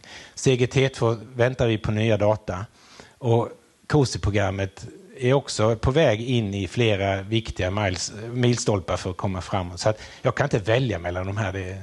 Alla lever på sina egna meriter. Men sen är ju marknadspotentialen olika stor såklart. Tittar vi på COSI-programmet så har vi ju en sån här blockbuster-potential i var och en av dem. Mm. Jag tror att vi har en fråga för Kim rör på sig. Där. Jag undrar över själva mekaniken nu att tillföra genen med virus. Är det etablerat löst? Finns det några svårigheter kvar där som måste lösas? Det finns, som jag nämnde, 26 godkända terapier som är genterapi. Det finns olika sätt att använda genterapi. Man kan ge det i kroppen och man kan ge det utanför kroppen som CAR-T-behandling som också är en form av genterapi. där finns såklart saker och ting att lösa fortfarande, och inte minst produktionssidan, därför att den här typen av läkemedel i dagsläget är väldigt, väldigt dyra att framställa. Men att det finns några säkerhetsproblem idag, det tror jag inte. Då hade myndigheterna inte släppt fram så många produkter redan. Fick du svar på din fråga? Ja, så långt du kunde. Om man tittar framåt då, vad är det för... ni är ute efter fler projekt. Vilka områden hade varit trevligt att ge sig in i?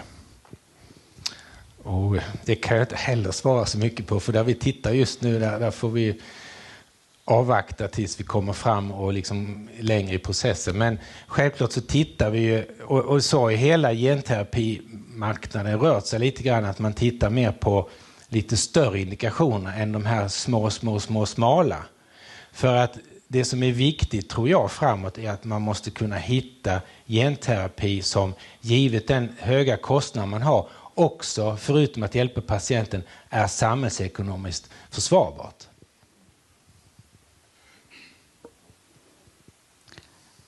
Om vi inte har några frågor så tänker jag att vi tackar dig, Peter. Tack. Okay. Och så hälsar vi nästa dag. Men då ska vi byta till engelska, tror jag. I would like to. So then I will introduce you in English. Next up is Annexin and CEO Anders Hägerstrand. Welcome. Thank you. It's a pleasure to be here and present to you in the audience and elsewhere.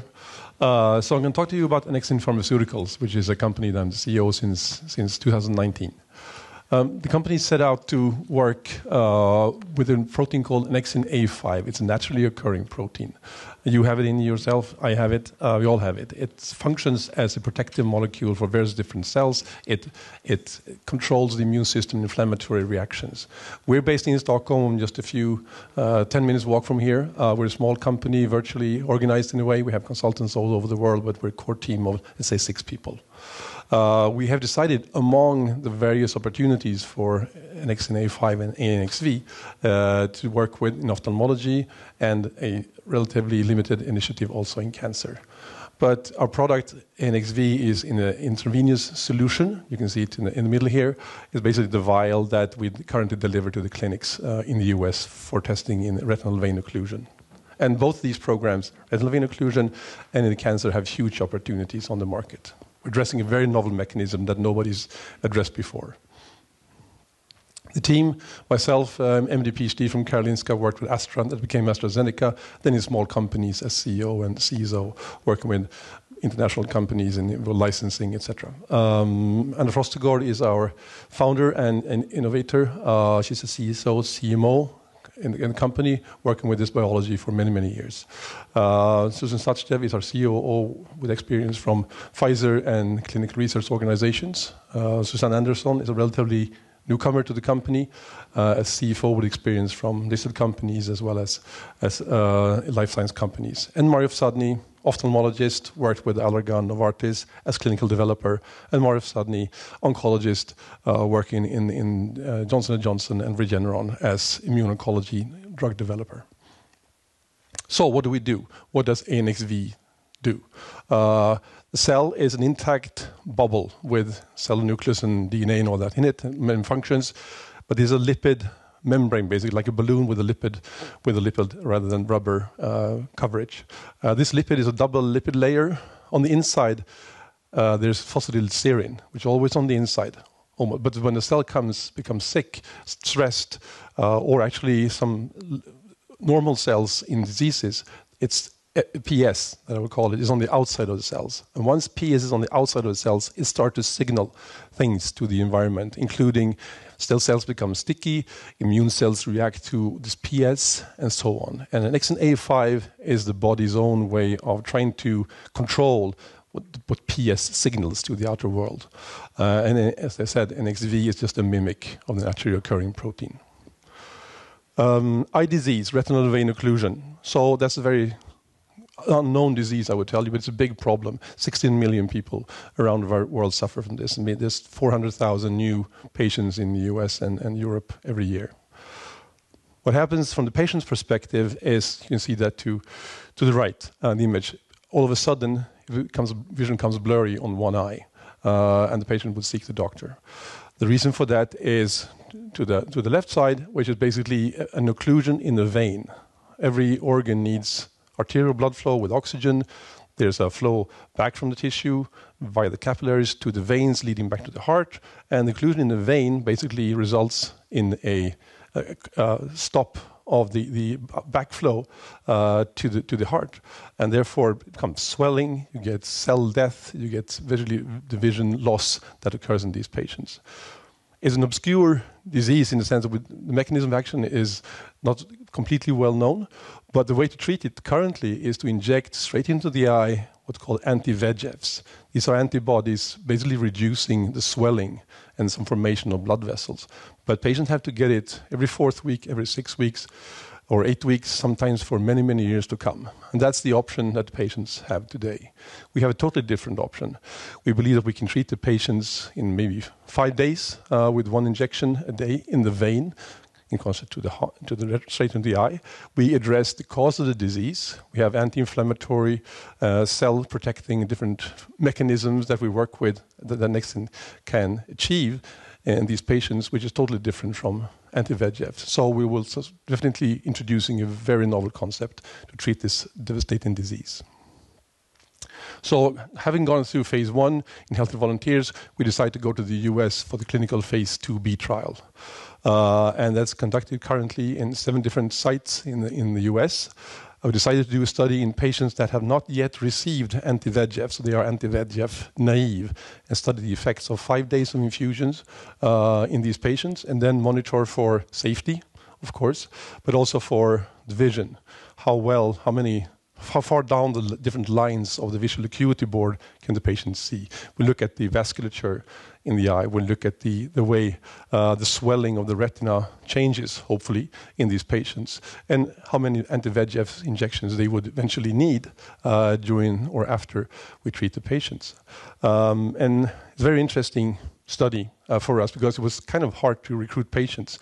It was placebo-controlled at the outset, but we learned that patients did not necessarily want to getting the risk of having a placebo. They were kind of hesitating because it was an intense protocol. They had to go back to the clinic often. On the bad side. On the good side, doctors told us, well, I've had 2 patients. I don't know if they're on placebo or active, but when they come back, so I gave them 1 anti-VEGF injection right after they left your trial. Then they're supposed to come back and have repeated anti-VEGFs. But these 2 patients did not. They came back, but they didn't need anti-VEGFs, which is along the lines we have hypothesized. So that was on the good side. So we decided to have an independent evaluation team gather in Seattle this summer to review the data still masked. So they didn't know whether placebo or not, and tell us, so what do you see in these patients during the trial and once they've left the trial and coming back to the doctor. And the conclusions were, well, it's highly unusual that 2 patients out of 5 treated would come back and not need anti-VEGF. We haven't seen this in these kind of patients. So you should actually unmask the trial. You should look at, are these patients on active? And if they are on active NXV, there's a sign of biological effect by the drug. And you should continue the trial, take away placebo. You should prolong the follow-up of the patients and redesign the study. And so we did. And of course, we unmasked the trial and found that these 2 patients were indeed treated with NXV. So we were very happy and excited that day, of course, and we still are, to be honest. And so we decided to move on. We're currently recruiting the last 2 patients in the first cohort that receives 2 milligrams. We're hopefully soon moving to the 4 milligram. We'll continue to recruit patients for some time still, up to 10 patients. This is not powered for kind of a certain type of efficacy outcome, but rather to follow and probably, hopefully, confirm the findings that we already have in this trial. So, of course, this is a key to the company, our major program. And the market, well, it's huge. It's coming towards $20 billion, mainly for the anti-VEGF treatment on these patients, since they have to come back. We hypothesize that we can access maybe 150,000 of those 400,000 newcomer patients every year in the US and 5 largest European countries.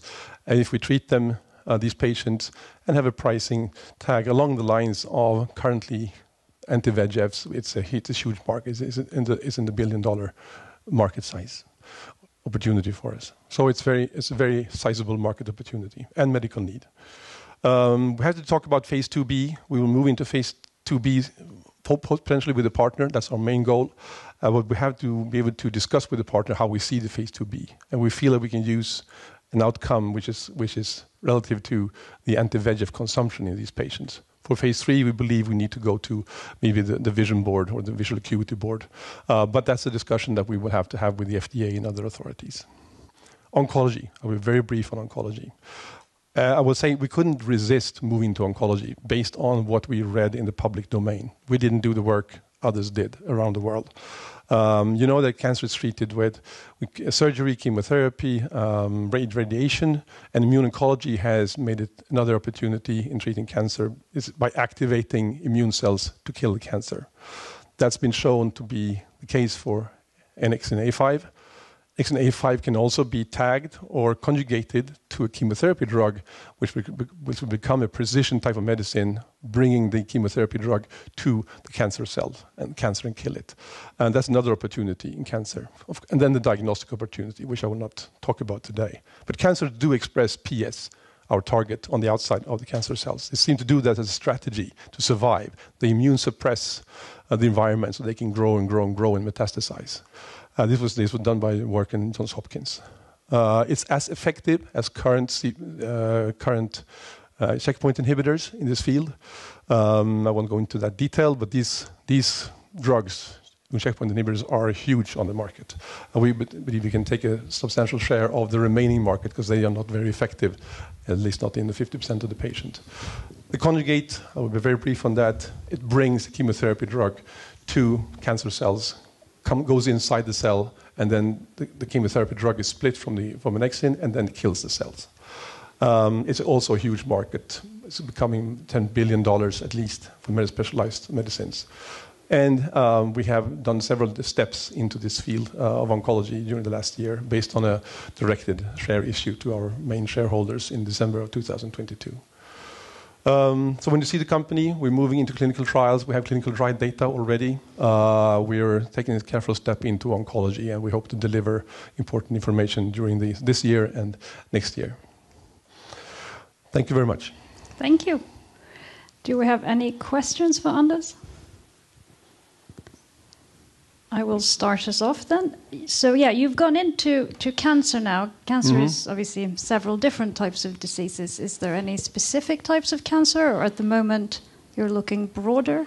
It is at sort of this starting point. It's kind of broad because when we observe the literature, it shows that PS, our target, is related to breast cancer, ovarian cancer, lung cancer, etc. I mean, melanoma is shown that in some cancers, it's shown that the more PS the cells have on the outside, the more prone they are to lead to metastasis.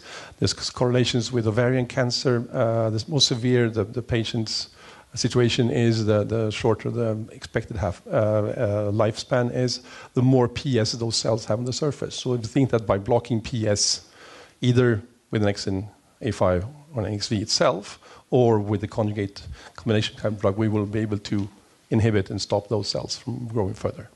So how would you say that the move into cancer have changed the prospects of the candidate in general? It becomes broader, obviously. I mean, the intravenous solution we have could work both in RVO and in cancer as it is right now. Of course, when you do a conjugate, it becomes a new molecule, a new entity, and that's preclinical still. So we have to move on with the standard type of toxicology, manufacturing, GMP, etc. So it changes the prospect overall. I mean, Annexin A5 and our drug candidate can be conjugated with several different types of anti-cancer medicines. It's not only one. It gives a bit of a sort of a platform thinking to the company. Have you seen interest already within the cancer area? So we obviously go to meetings. We talk to big companies, and they have the luxury to say, well, we'd rather wait until you have clinical data, which is what many of you hear already. And that's what we're trying to achieve in a smart way. We're trying to understand which patients would be more receptive to this kind of drugs? Can we have a marker for PS expression in the patients before we try to treat them? And there's technology that exists and can be developed. We have a question over here.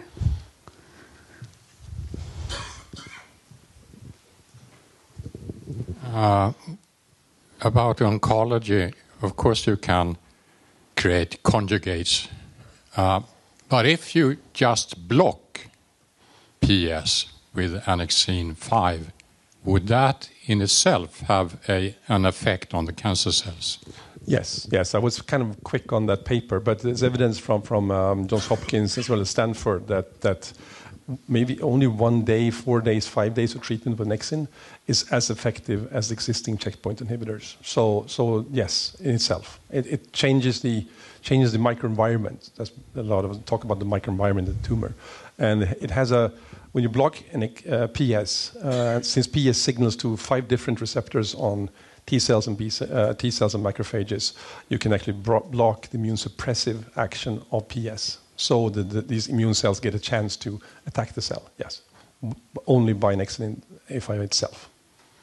We've been talking a lot about cancer, and the obvious question is then, why did you start with RVO? The history is what it is. I mean, I think it's 2016. The company at the time, I wasn't there, but was called by researchers in CERN in Paris, France, and said we have this finding in patients with RVO that they have Ps on the surface. We can take away the stickiness of these red blood cells in RVO patients ex vivo. So we believe we should work with this. And the company decided to do that. And moving forward, I mean, the Johns Hopkins data came out in 2020. Stanford patent was there. With more and more evidence coming, this field has been evolving. There's 15 papers talking about the relevance of PS in cancer. And once you start with RVO, and it's a more limited kind of disease and work we can achieve there as a small company. But cancer is a very big and very busy field, so we believe that with limited data in the cancer field, we can still attract a partner. I think we probably need to get further down the road with the RVO. Thank you. Thank you so much, Anders. Thank you. And next up, we have Aptahem and CEO Mikael Lindström, who is making his way up to the stage. Yes, I am.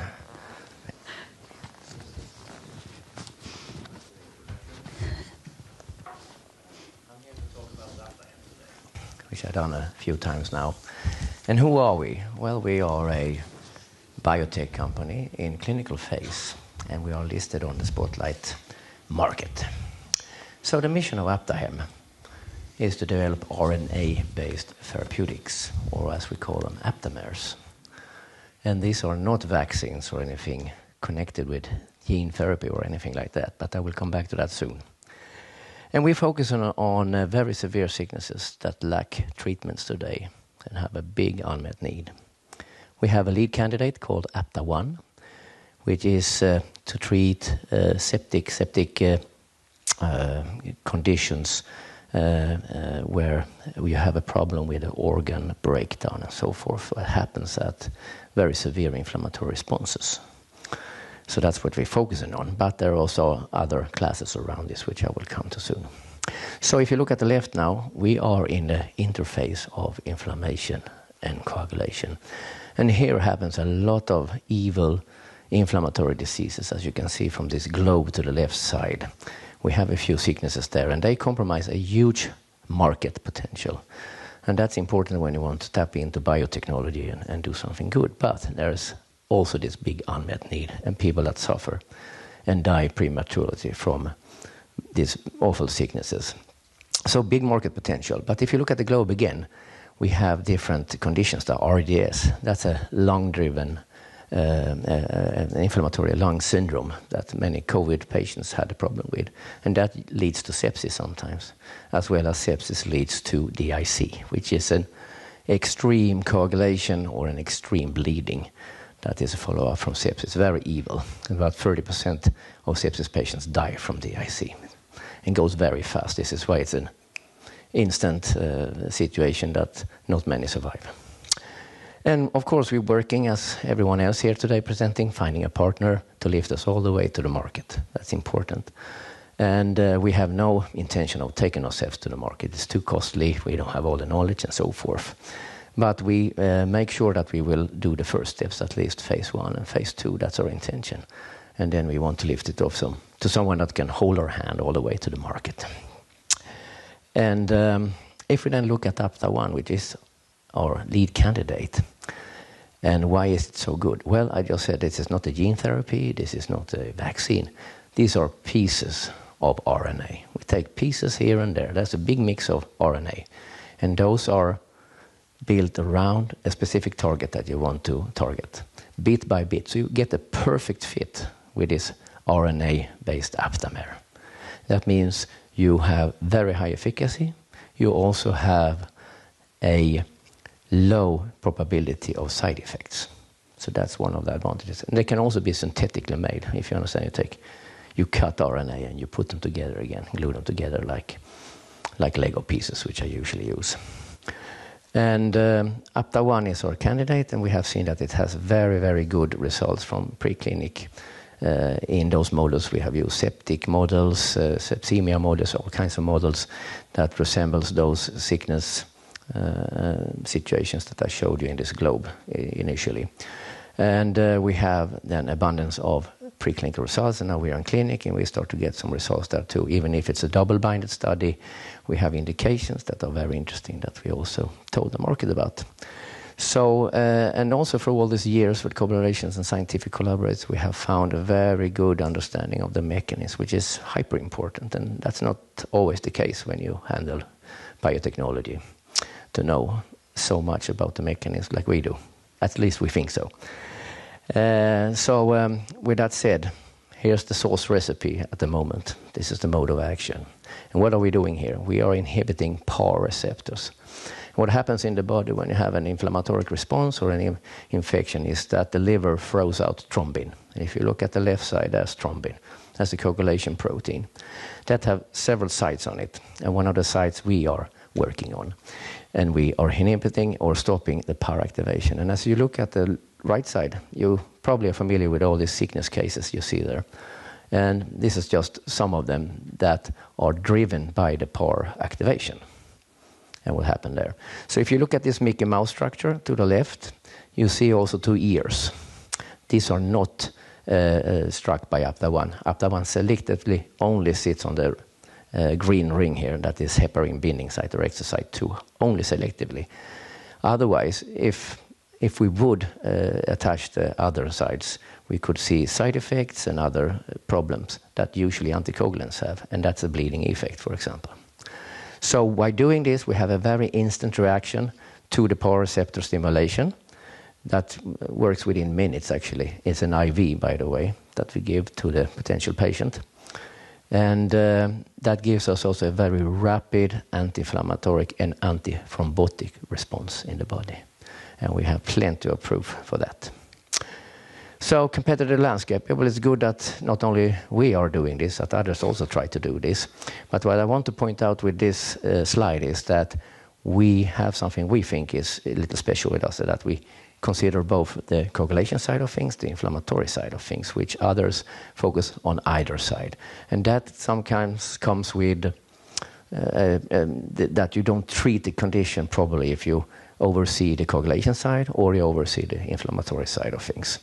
So what we see that we do with our, as we see the blockbuster potential candidate, is that we take both sides in the process. And by that we can open up for a bigger patient population, as well as maybe curing more people in the future. And there are, of course, those who are interested in this, or as I call them, benefactors here. And it's first of all, when we get this drug on the market, we can then have that done, and that means physicians, medical doctors can use this to treat patients, save patients, and in the end of the day, we save a lot of money, as we see it, by not putting a lot of effort on society, but foremost on the suffering from those who would pass or be severely invalidized from having these severe sicknesses. And that's important to remember. There's a big win in all this chain of value. Just a few deals that's been made in the territory of inflammatory and thrombotics.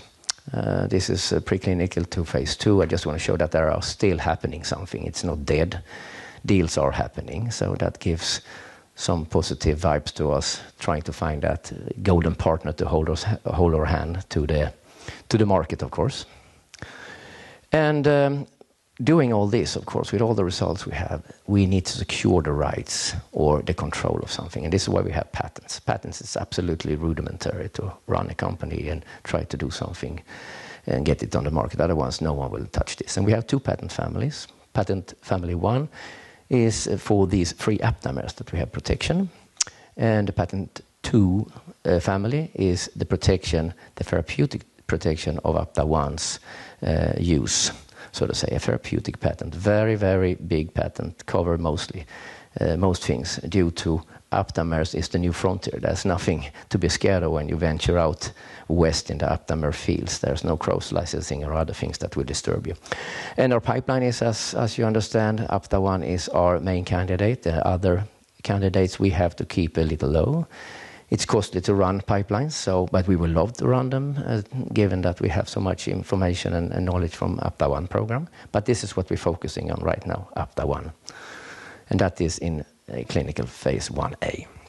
And a little looking at, we always talk about milestones and value points and that we need to know or to reach to securing a partner. And this is our process at the moment. I just said we are in phase 1A now. It's a double-blinded study. And we are looking towards making a 1 beta study, which is a proof of concept study in healthy individuals. We stimulate them with a toxin, we get the readout to see how good our candidate is. And of course, we're already now discussing how we would run a phase 2 and even a phase 3 and all the way to the market, which is important when you meet with partners or potential partners to show where you are going. Otherwise, you have nothing to talk about. There's a lot of other activities. We have a lot of scientific activities. We have a lot of fantastic collaborators. We focus also always on looking on the patent situation, as it is the most crucial value you have, with exception for the data that you carry with you and the studies. So there's a lot of things happening here, and I will not bother too much about this, but bring it all together here in a snapshot, as we call it. What is Aptahem and what do we have on offer with Apta1 as a candidate?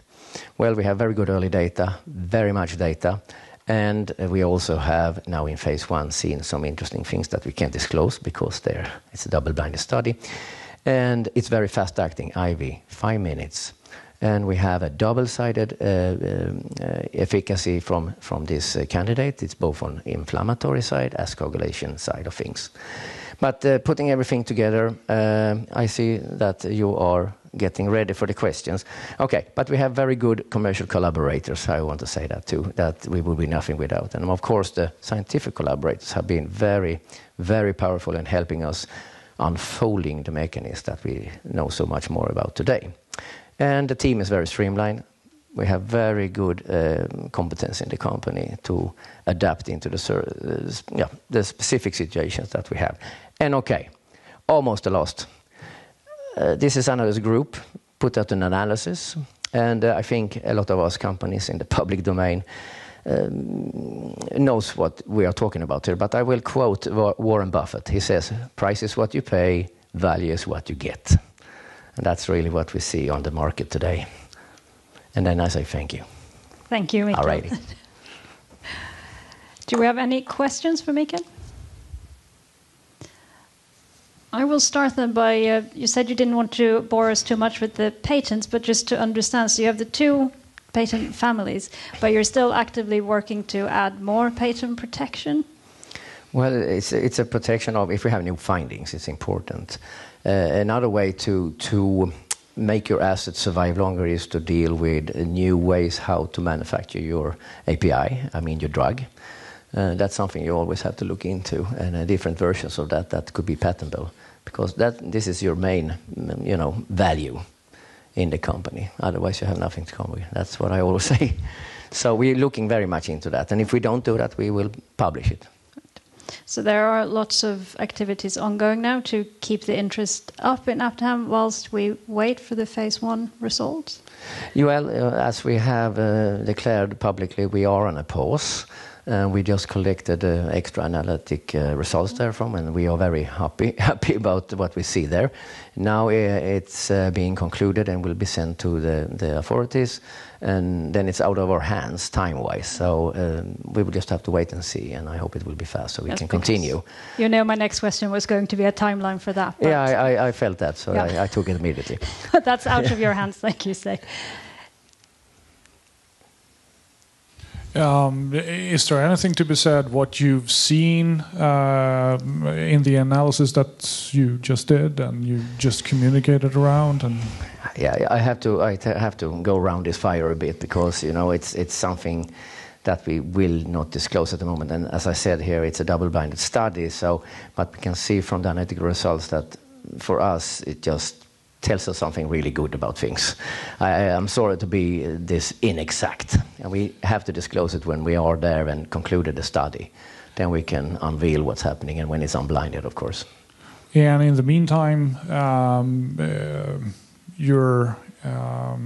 you elaborate on the business and partnership activities and the strategy you have for that? Well, the strategy is to reach out and of course in the development program of the company to reach those milestones or these inflection points, value points that you have, as may they be smaller or bigger, but you have to build on that momentum and have something new to talk about. I mean, I've been on the field for a long time, and you meet representatives and you talk to these and you talk about what's on now, and okay, sounds interesting, and you get some feedback. But in this world, you need a really strong inflection point, and we in the company believe that will come with the 1 beta study when that's finalized. It's still a proof of concept, even if it's not in patients. That will give, as we hope, of course, a strong indication where we are going in the next step. Yeah.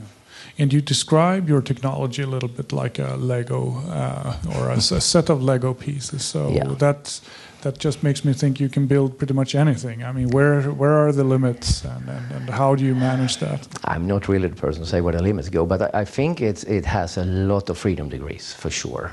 It's a method that's been a long time available, but the problem has been manufacturing of longer RNA sequences that gives these candidates. And ours are quite long, so I mean, it's not that long ago since it was possible to manufacture, and we have made amazing gains in manufacturing in big scale with our US and UK collaborators. So we did really big steps forward, also for the cost profile.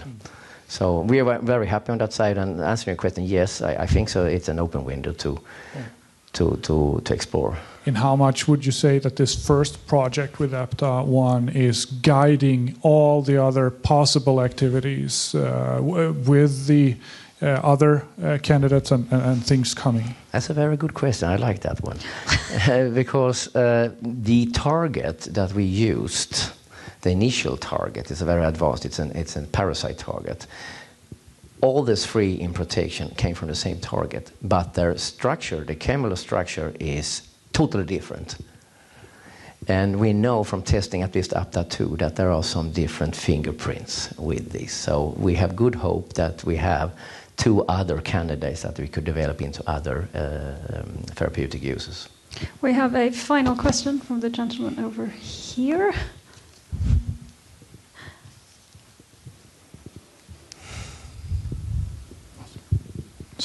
Seems I get the final questions, but I had a question on this is a risky business with sepsis, I guess. Very interesting area, but there are also different approaches. You have the anti-inflammatory and the anticoagulation, and in some cases also you deal with the intima of the arterioles. You can have a leakage and you can attack the leakage. So have you any sort of idea?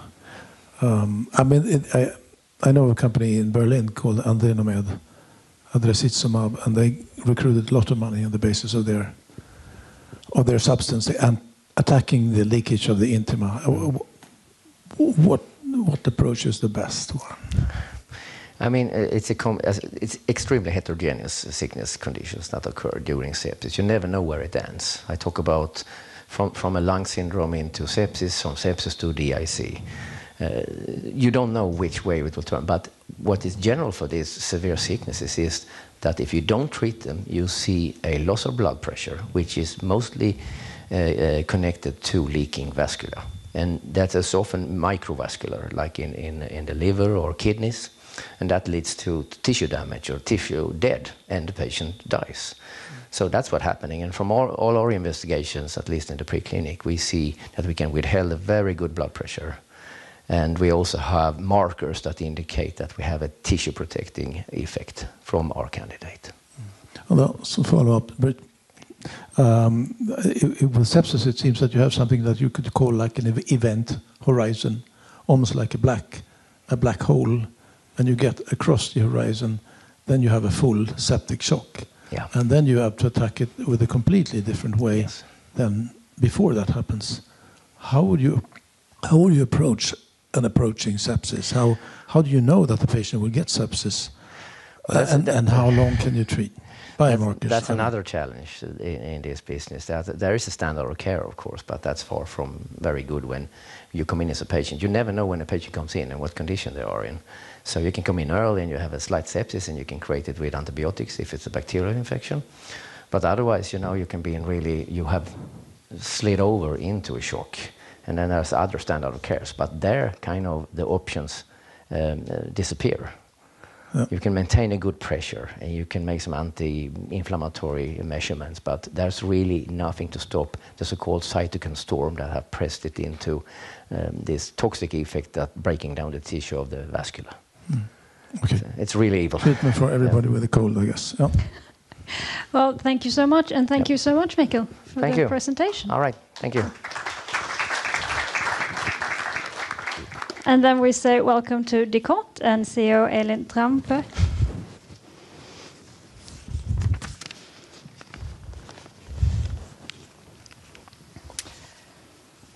Hello. So, I think almost everyone have heard about Viagra.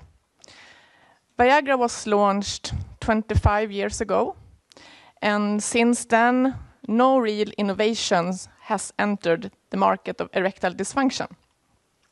And now I'm going to talk about how Dicot intends to change that. The subject is quite stigmatized. This is not something we normally talk about. But the fact is that over half of all men experience potency problems in some degrees.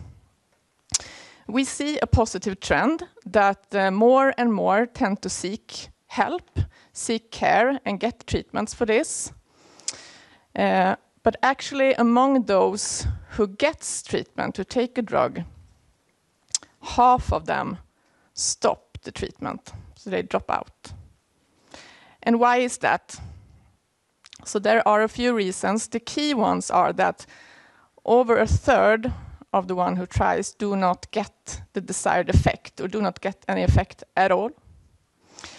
It's also an issue that you need to plan your sexual activities with your partners, because the drugs available today, you need to take them half an hour before, or take them daily. And also there is side effects. So many of them who tries, they stop because they have unwanted side effects. And the market value today is then only $5 billion. And yes, it's a big number, but compared to the prevalence, it's quite small. So there's a lot we can do here with the new drug, modern drug, addressing the shortcomings of available medicines.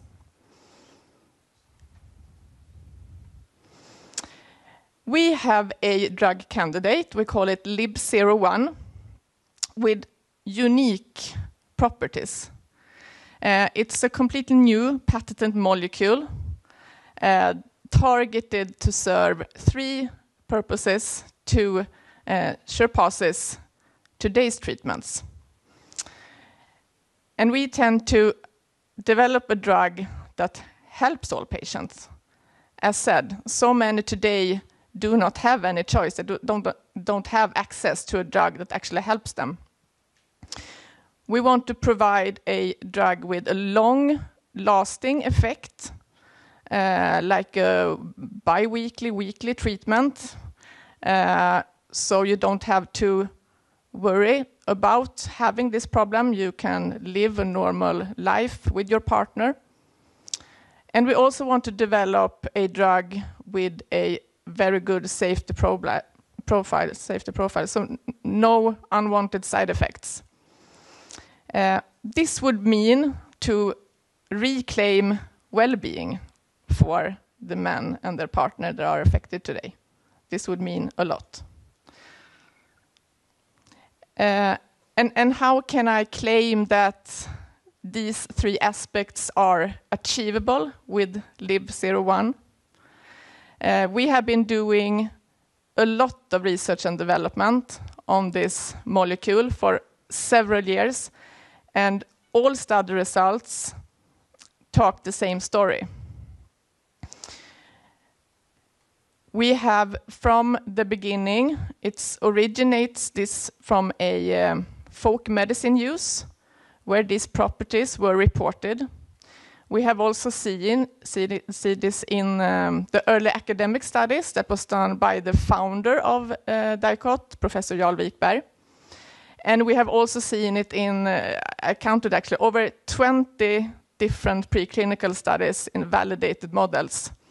So more specific, to help all the patients, we see that we have a new mode of action, nothing compared to today available treatments. And this really opens a new door in this medical field to be able to address the poor non-responders. We have also seen in several independent studies the long-term effect.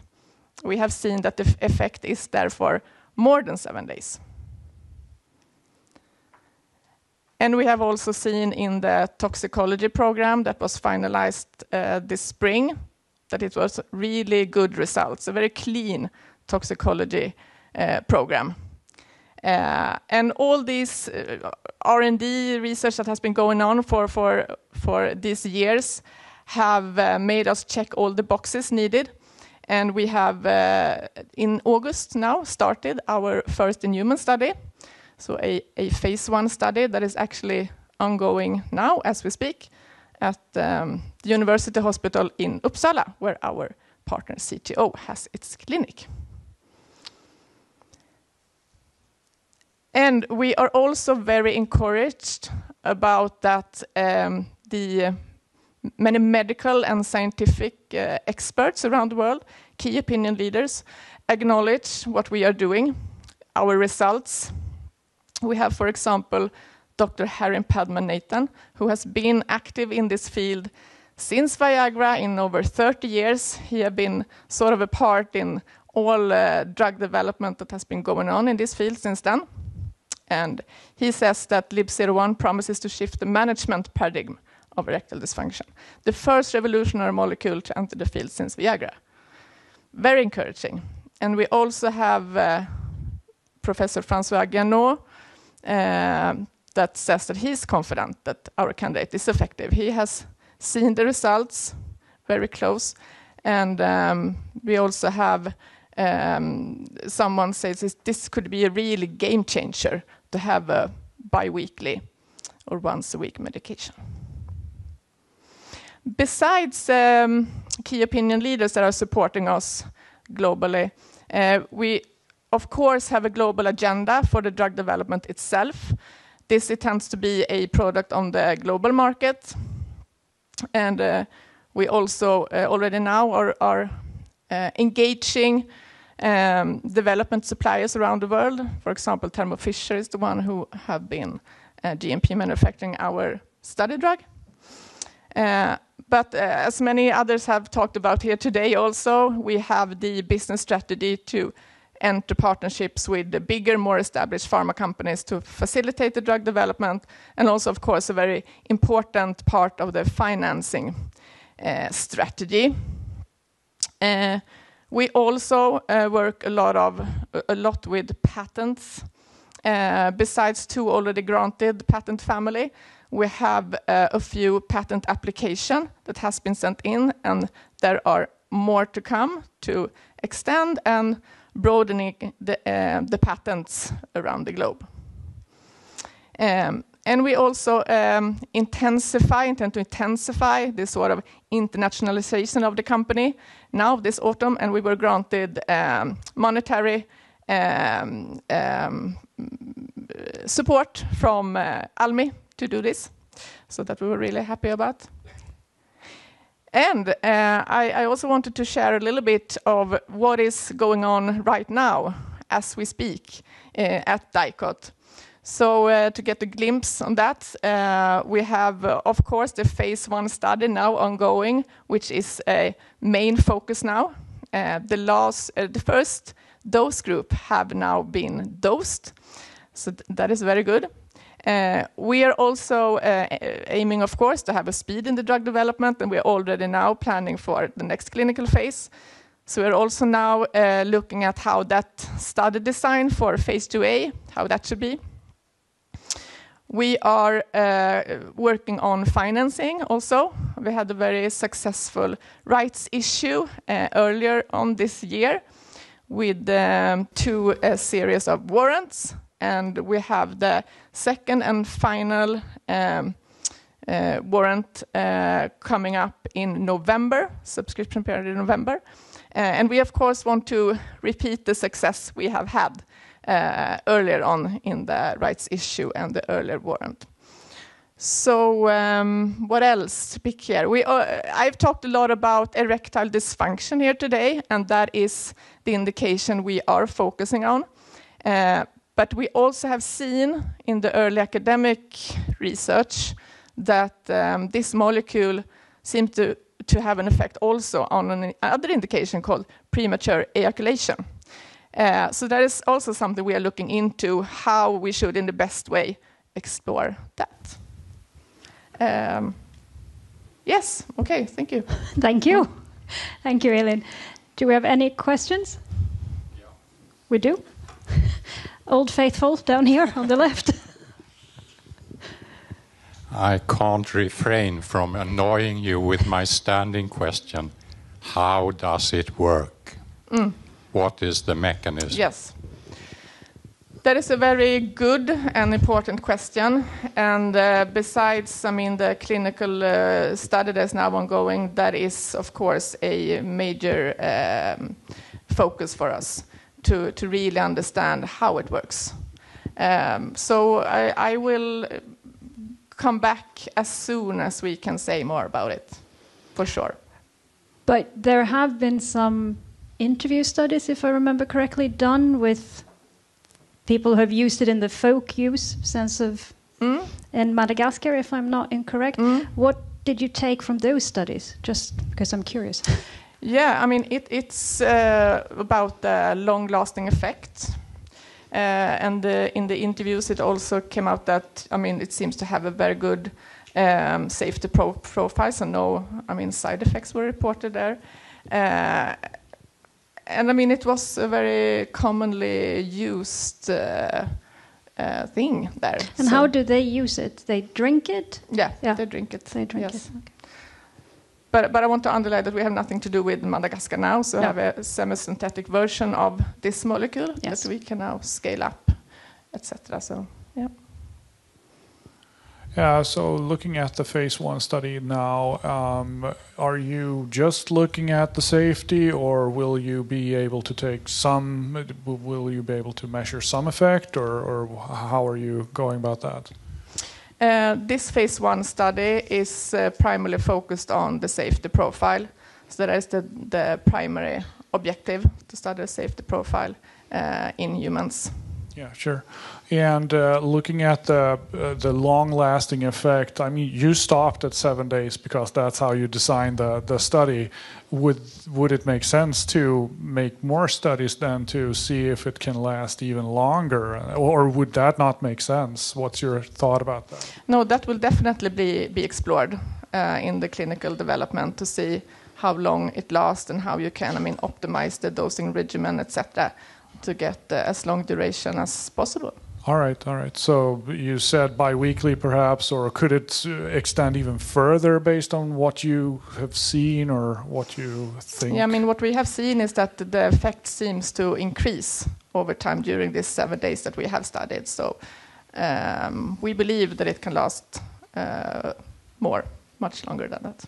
And it seems like people are kind of keen on this reaching the market by the looks of the quotes from the KOLs. But is there anything else that is also exciting that you're competing with, or are you like the only thing with any? Well, how is the competition right now? As said, there's not so much going on in this area. There is a Danish company called AdjuTec Pharma that is also addressing ED as an indication. But no, I would say it's and the profile of our molecule is completely unique, what we can see. And on the other indication, the premature ejaculation, will that be part of the phase 2, or will that be a separate track that you're pursuing, or how will you deal with that? That is also a very good question.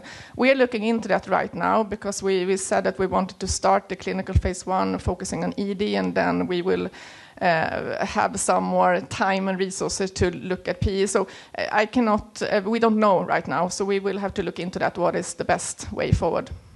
I had a final question, which is more of a broader question, because you said since Viagra, basically, there's been no new innovations to reach the market.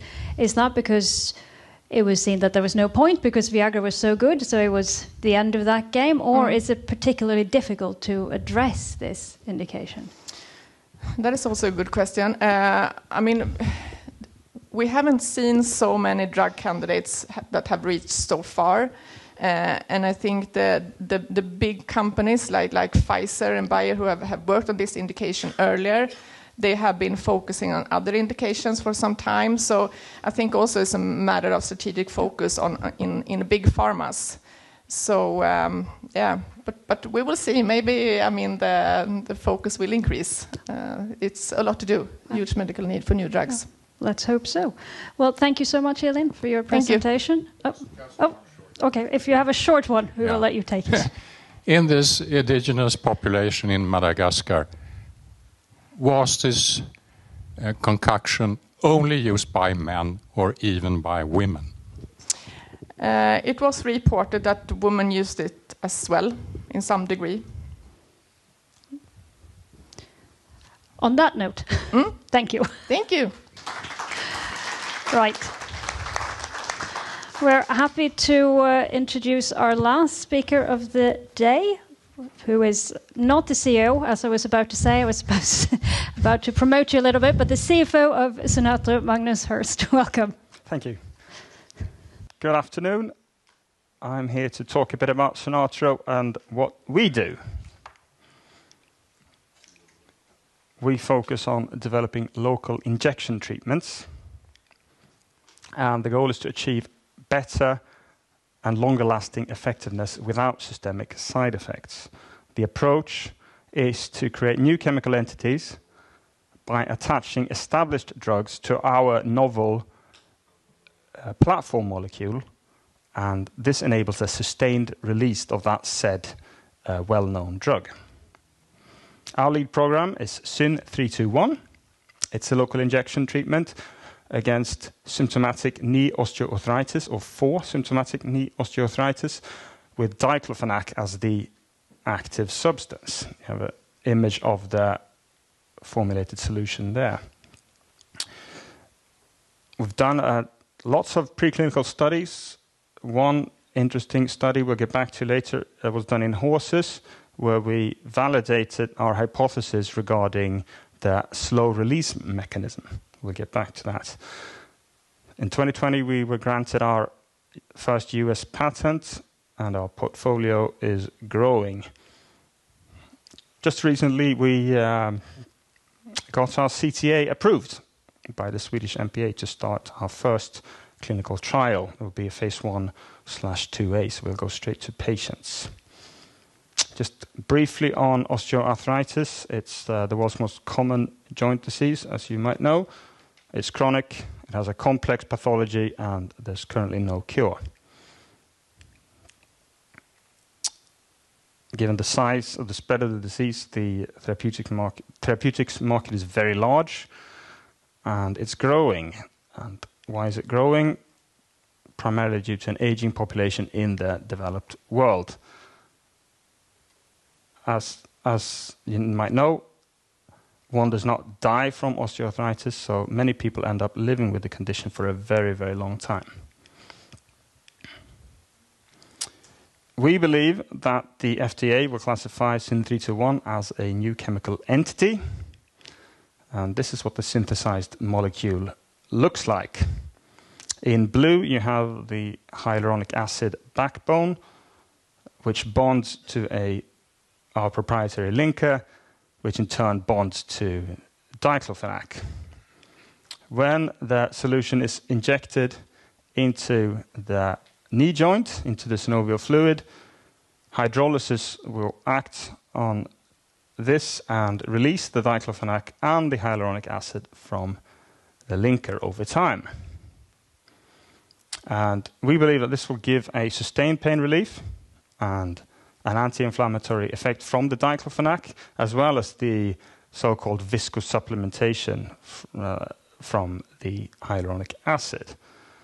And at the same time, as we do that, it's a local administration of diclofenac, which means that we hope to avoid almost all of the common and known side effects from oral administration of diclofenac.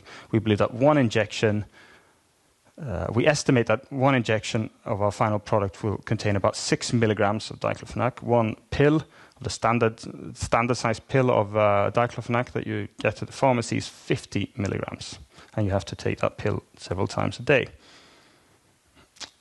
In parallel, or at the same time, the actual local concentration of diclofenac is expected to be much higher with our injection. Getting back to this horse study I mentioned earlier, here we compared the SYN321 against a non-bonded mixture of hyaluronic acid and diclofenac, and with the joint injections in the knees of horses. And this is what we saw. The yellow lines, they represent the free diclofenac in the synovial fluid after injection of the mixture. As you can see, within 2 days, it has disappeared from the synovial fluid, whereas the green lines, they represent what we saw with SYN321, that the free diclofenac remains, and it remains for the duration of the study period, which was 14 days. We believe with our new ways of formulating this that if we extended the study and did it for a longer time, we would see free diclofenac for longer as well. No adverse reactions in the horses also should be said. We've done a full tox program as well. Just looking quickly at the market and the competition as we see it, we have opioids commonly used in America. They are seen by many as effective, but as you know, they have their side effects. Corticosteroids have effectiveness, but also comes with long-term use, could have a degrading effect on cartilage, which is obviously very counterproductive in treating osteoarthritis. We have orally administered NSAIDs, also effective, but come with side effects, often gastrointestinal and the like. Important to mention are hyaluronic acid injection. Not so common in Europe, but very, very popular in the US. These are much kinder to the patients, but perhaps have a slightly lower effect. Hence, we believe that SYN321 can hit a sweet spot here by being both kind and effective. And this would obviously mean a very large potential in revenue. Without going into too much detail here, as we think that we have a especially good shot at the market for hyaluronic acid injections in the US, and that's important because, as said, it's very popular and it commands a rather high price, between $300 and $800 per injection. So in this model, we've estimated on $750 per injection and looking at an average use of about 2 injections per year per patient. Current status, we have a time slot to produce our GMP drug product for the first study in early Q1 next year. As said, we have the approval to start clinical trial in place, and we will follow the US or the 505(b)(2) regulatory pathway in the US. Looking at our IP, this is a visualization of our compound patent. It's for the hyaluronic acid backbone bonded to the linker and a drug. That means it doesn't have to be diclofenac, it could be another small molecule.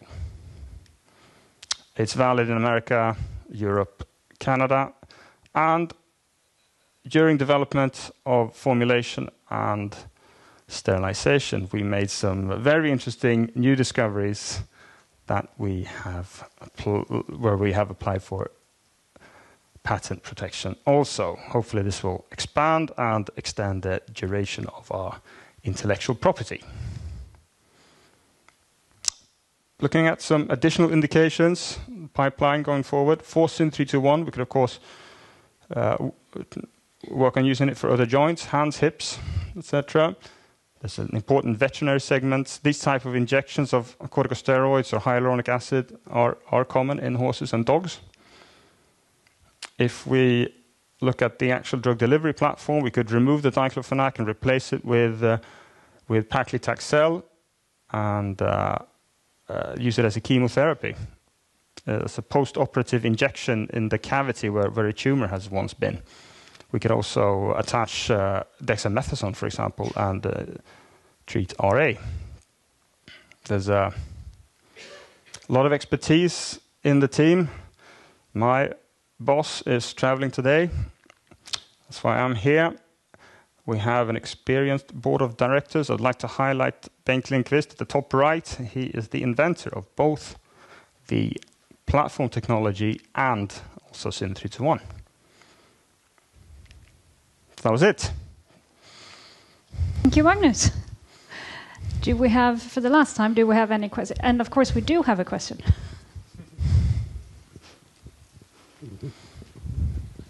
I don't know whether I'm ignorant or not. This diclofenac, is that a substance that I should know a trade name for? Voltaren is the most common trade name. And the follow-up ignorant question is, why did you start there? Why OA with your technology? Why was that the most, why did you start there?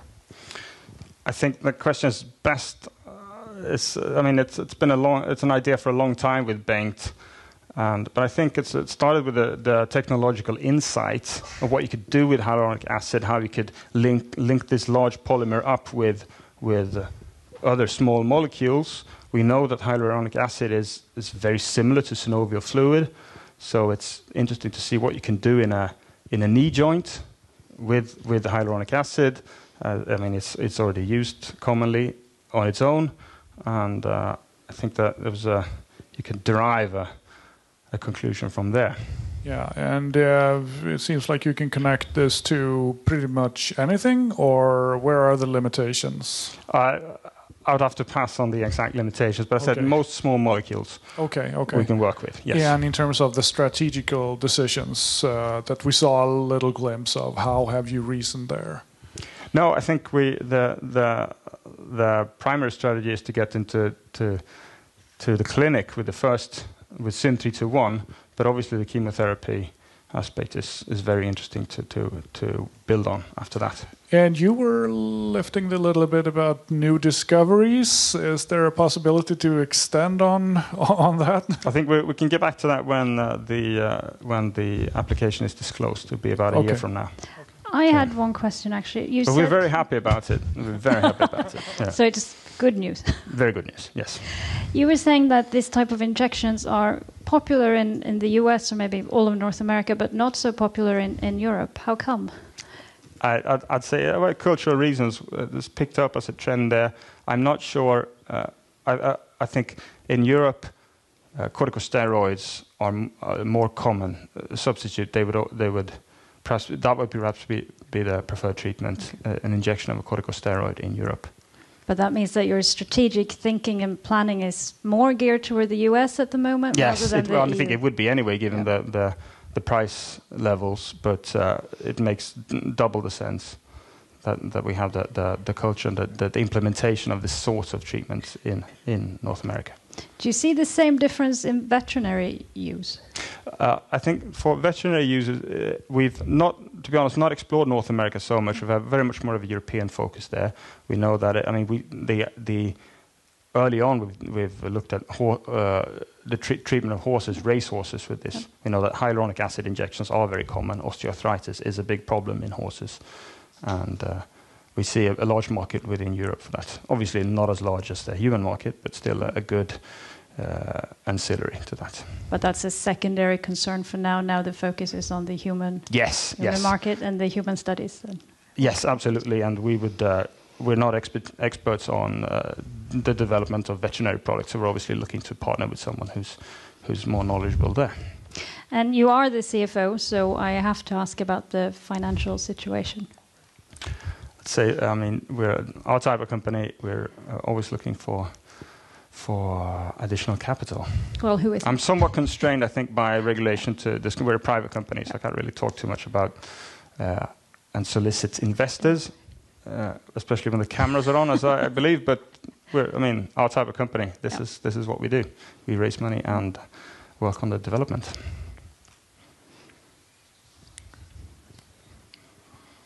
Any further questions?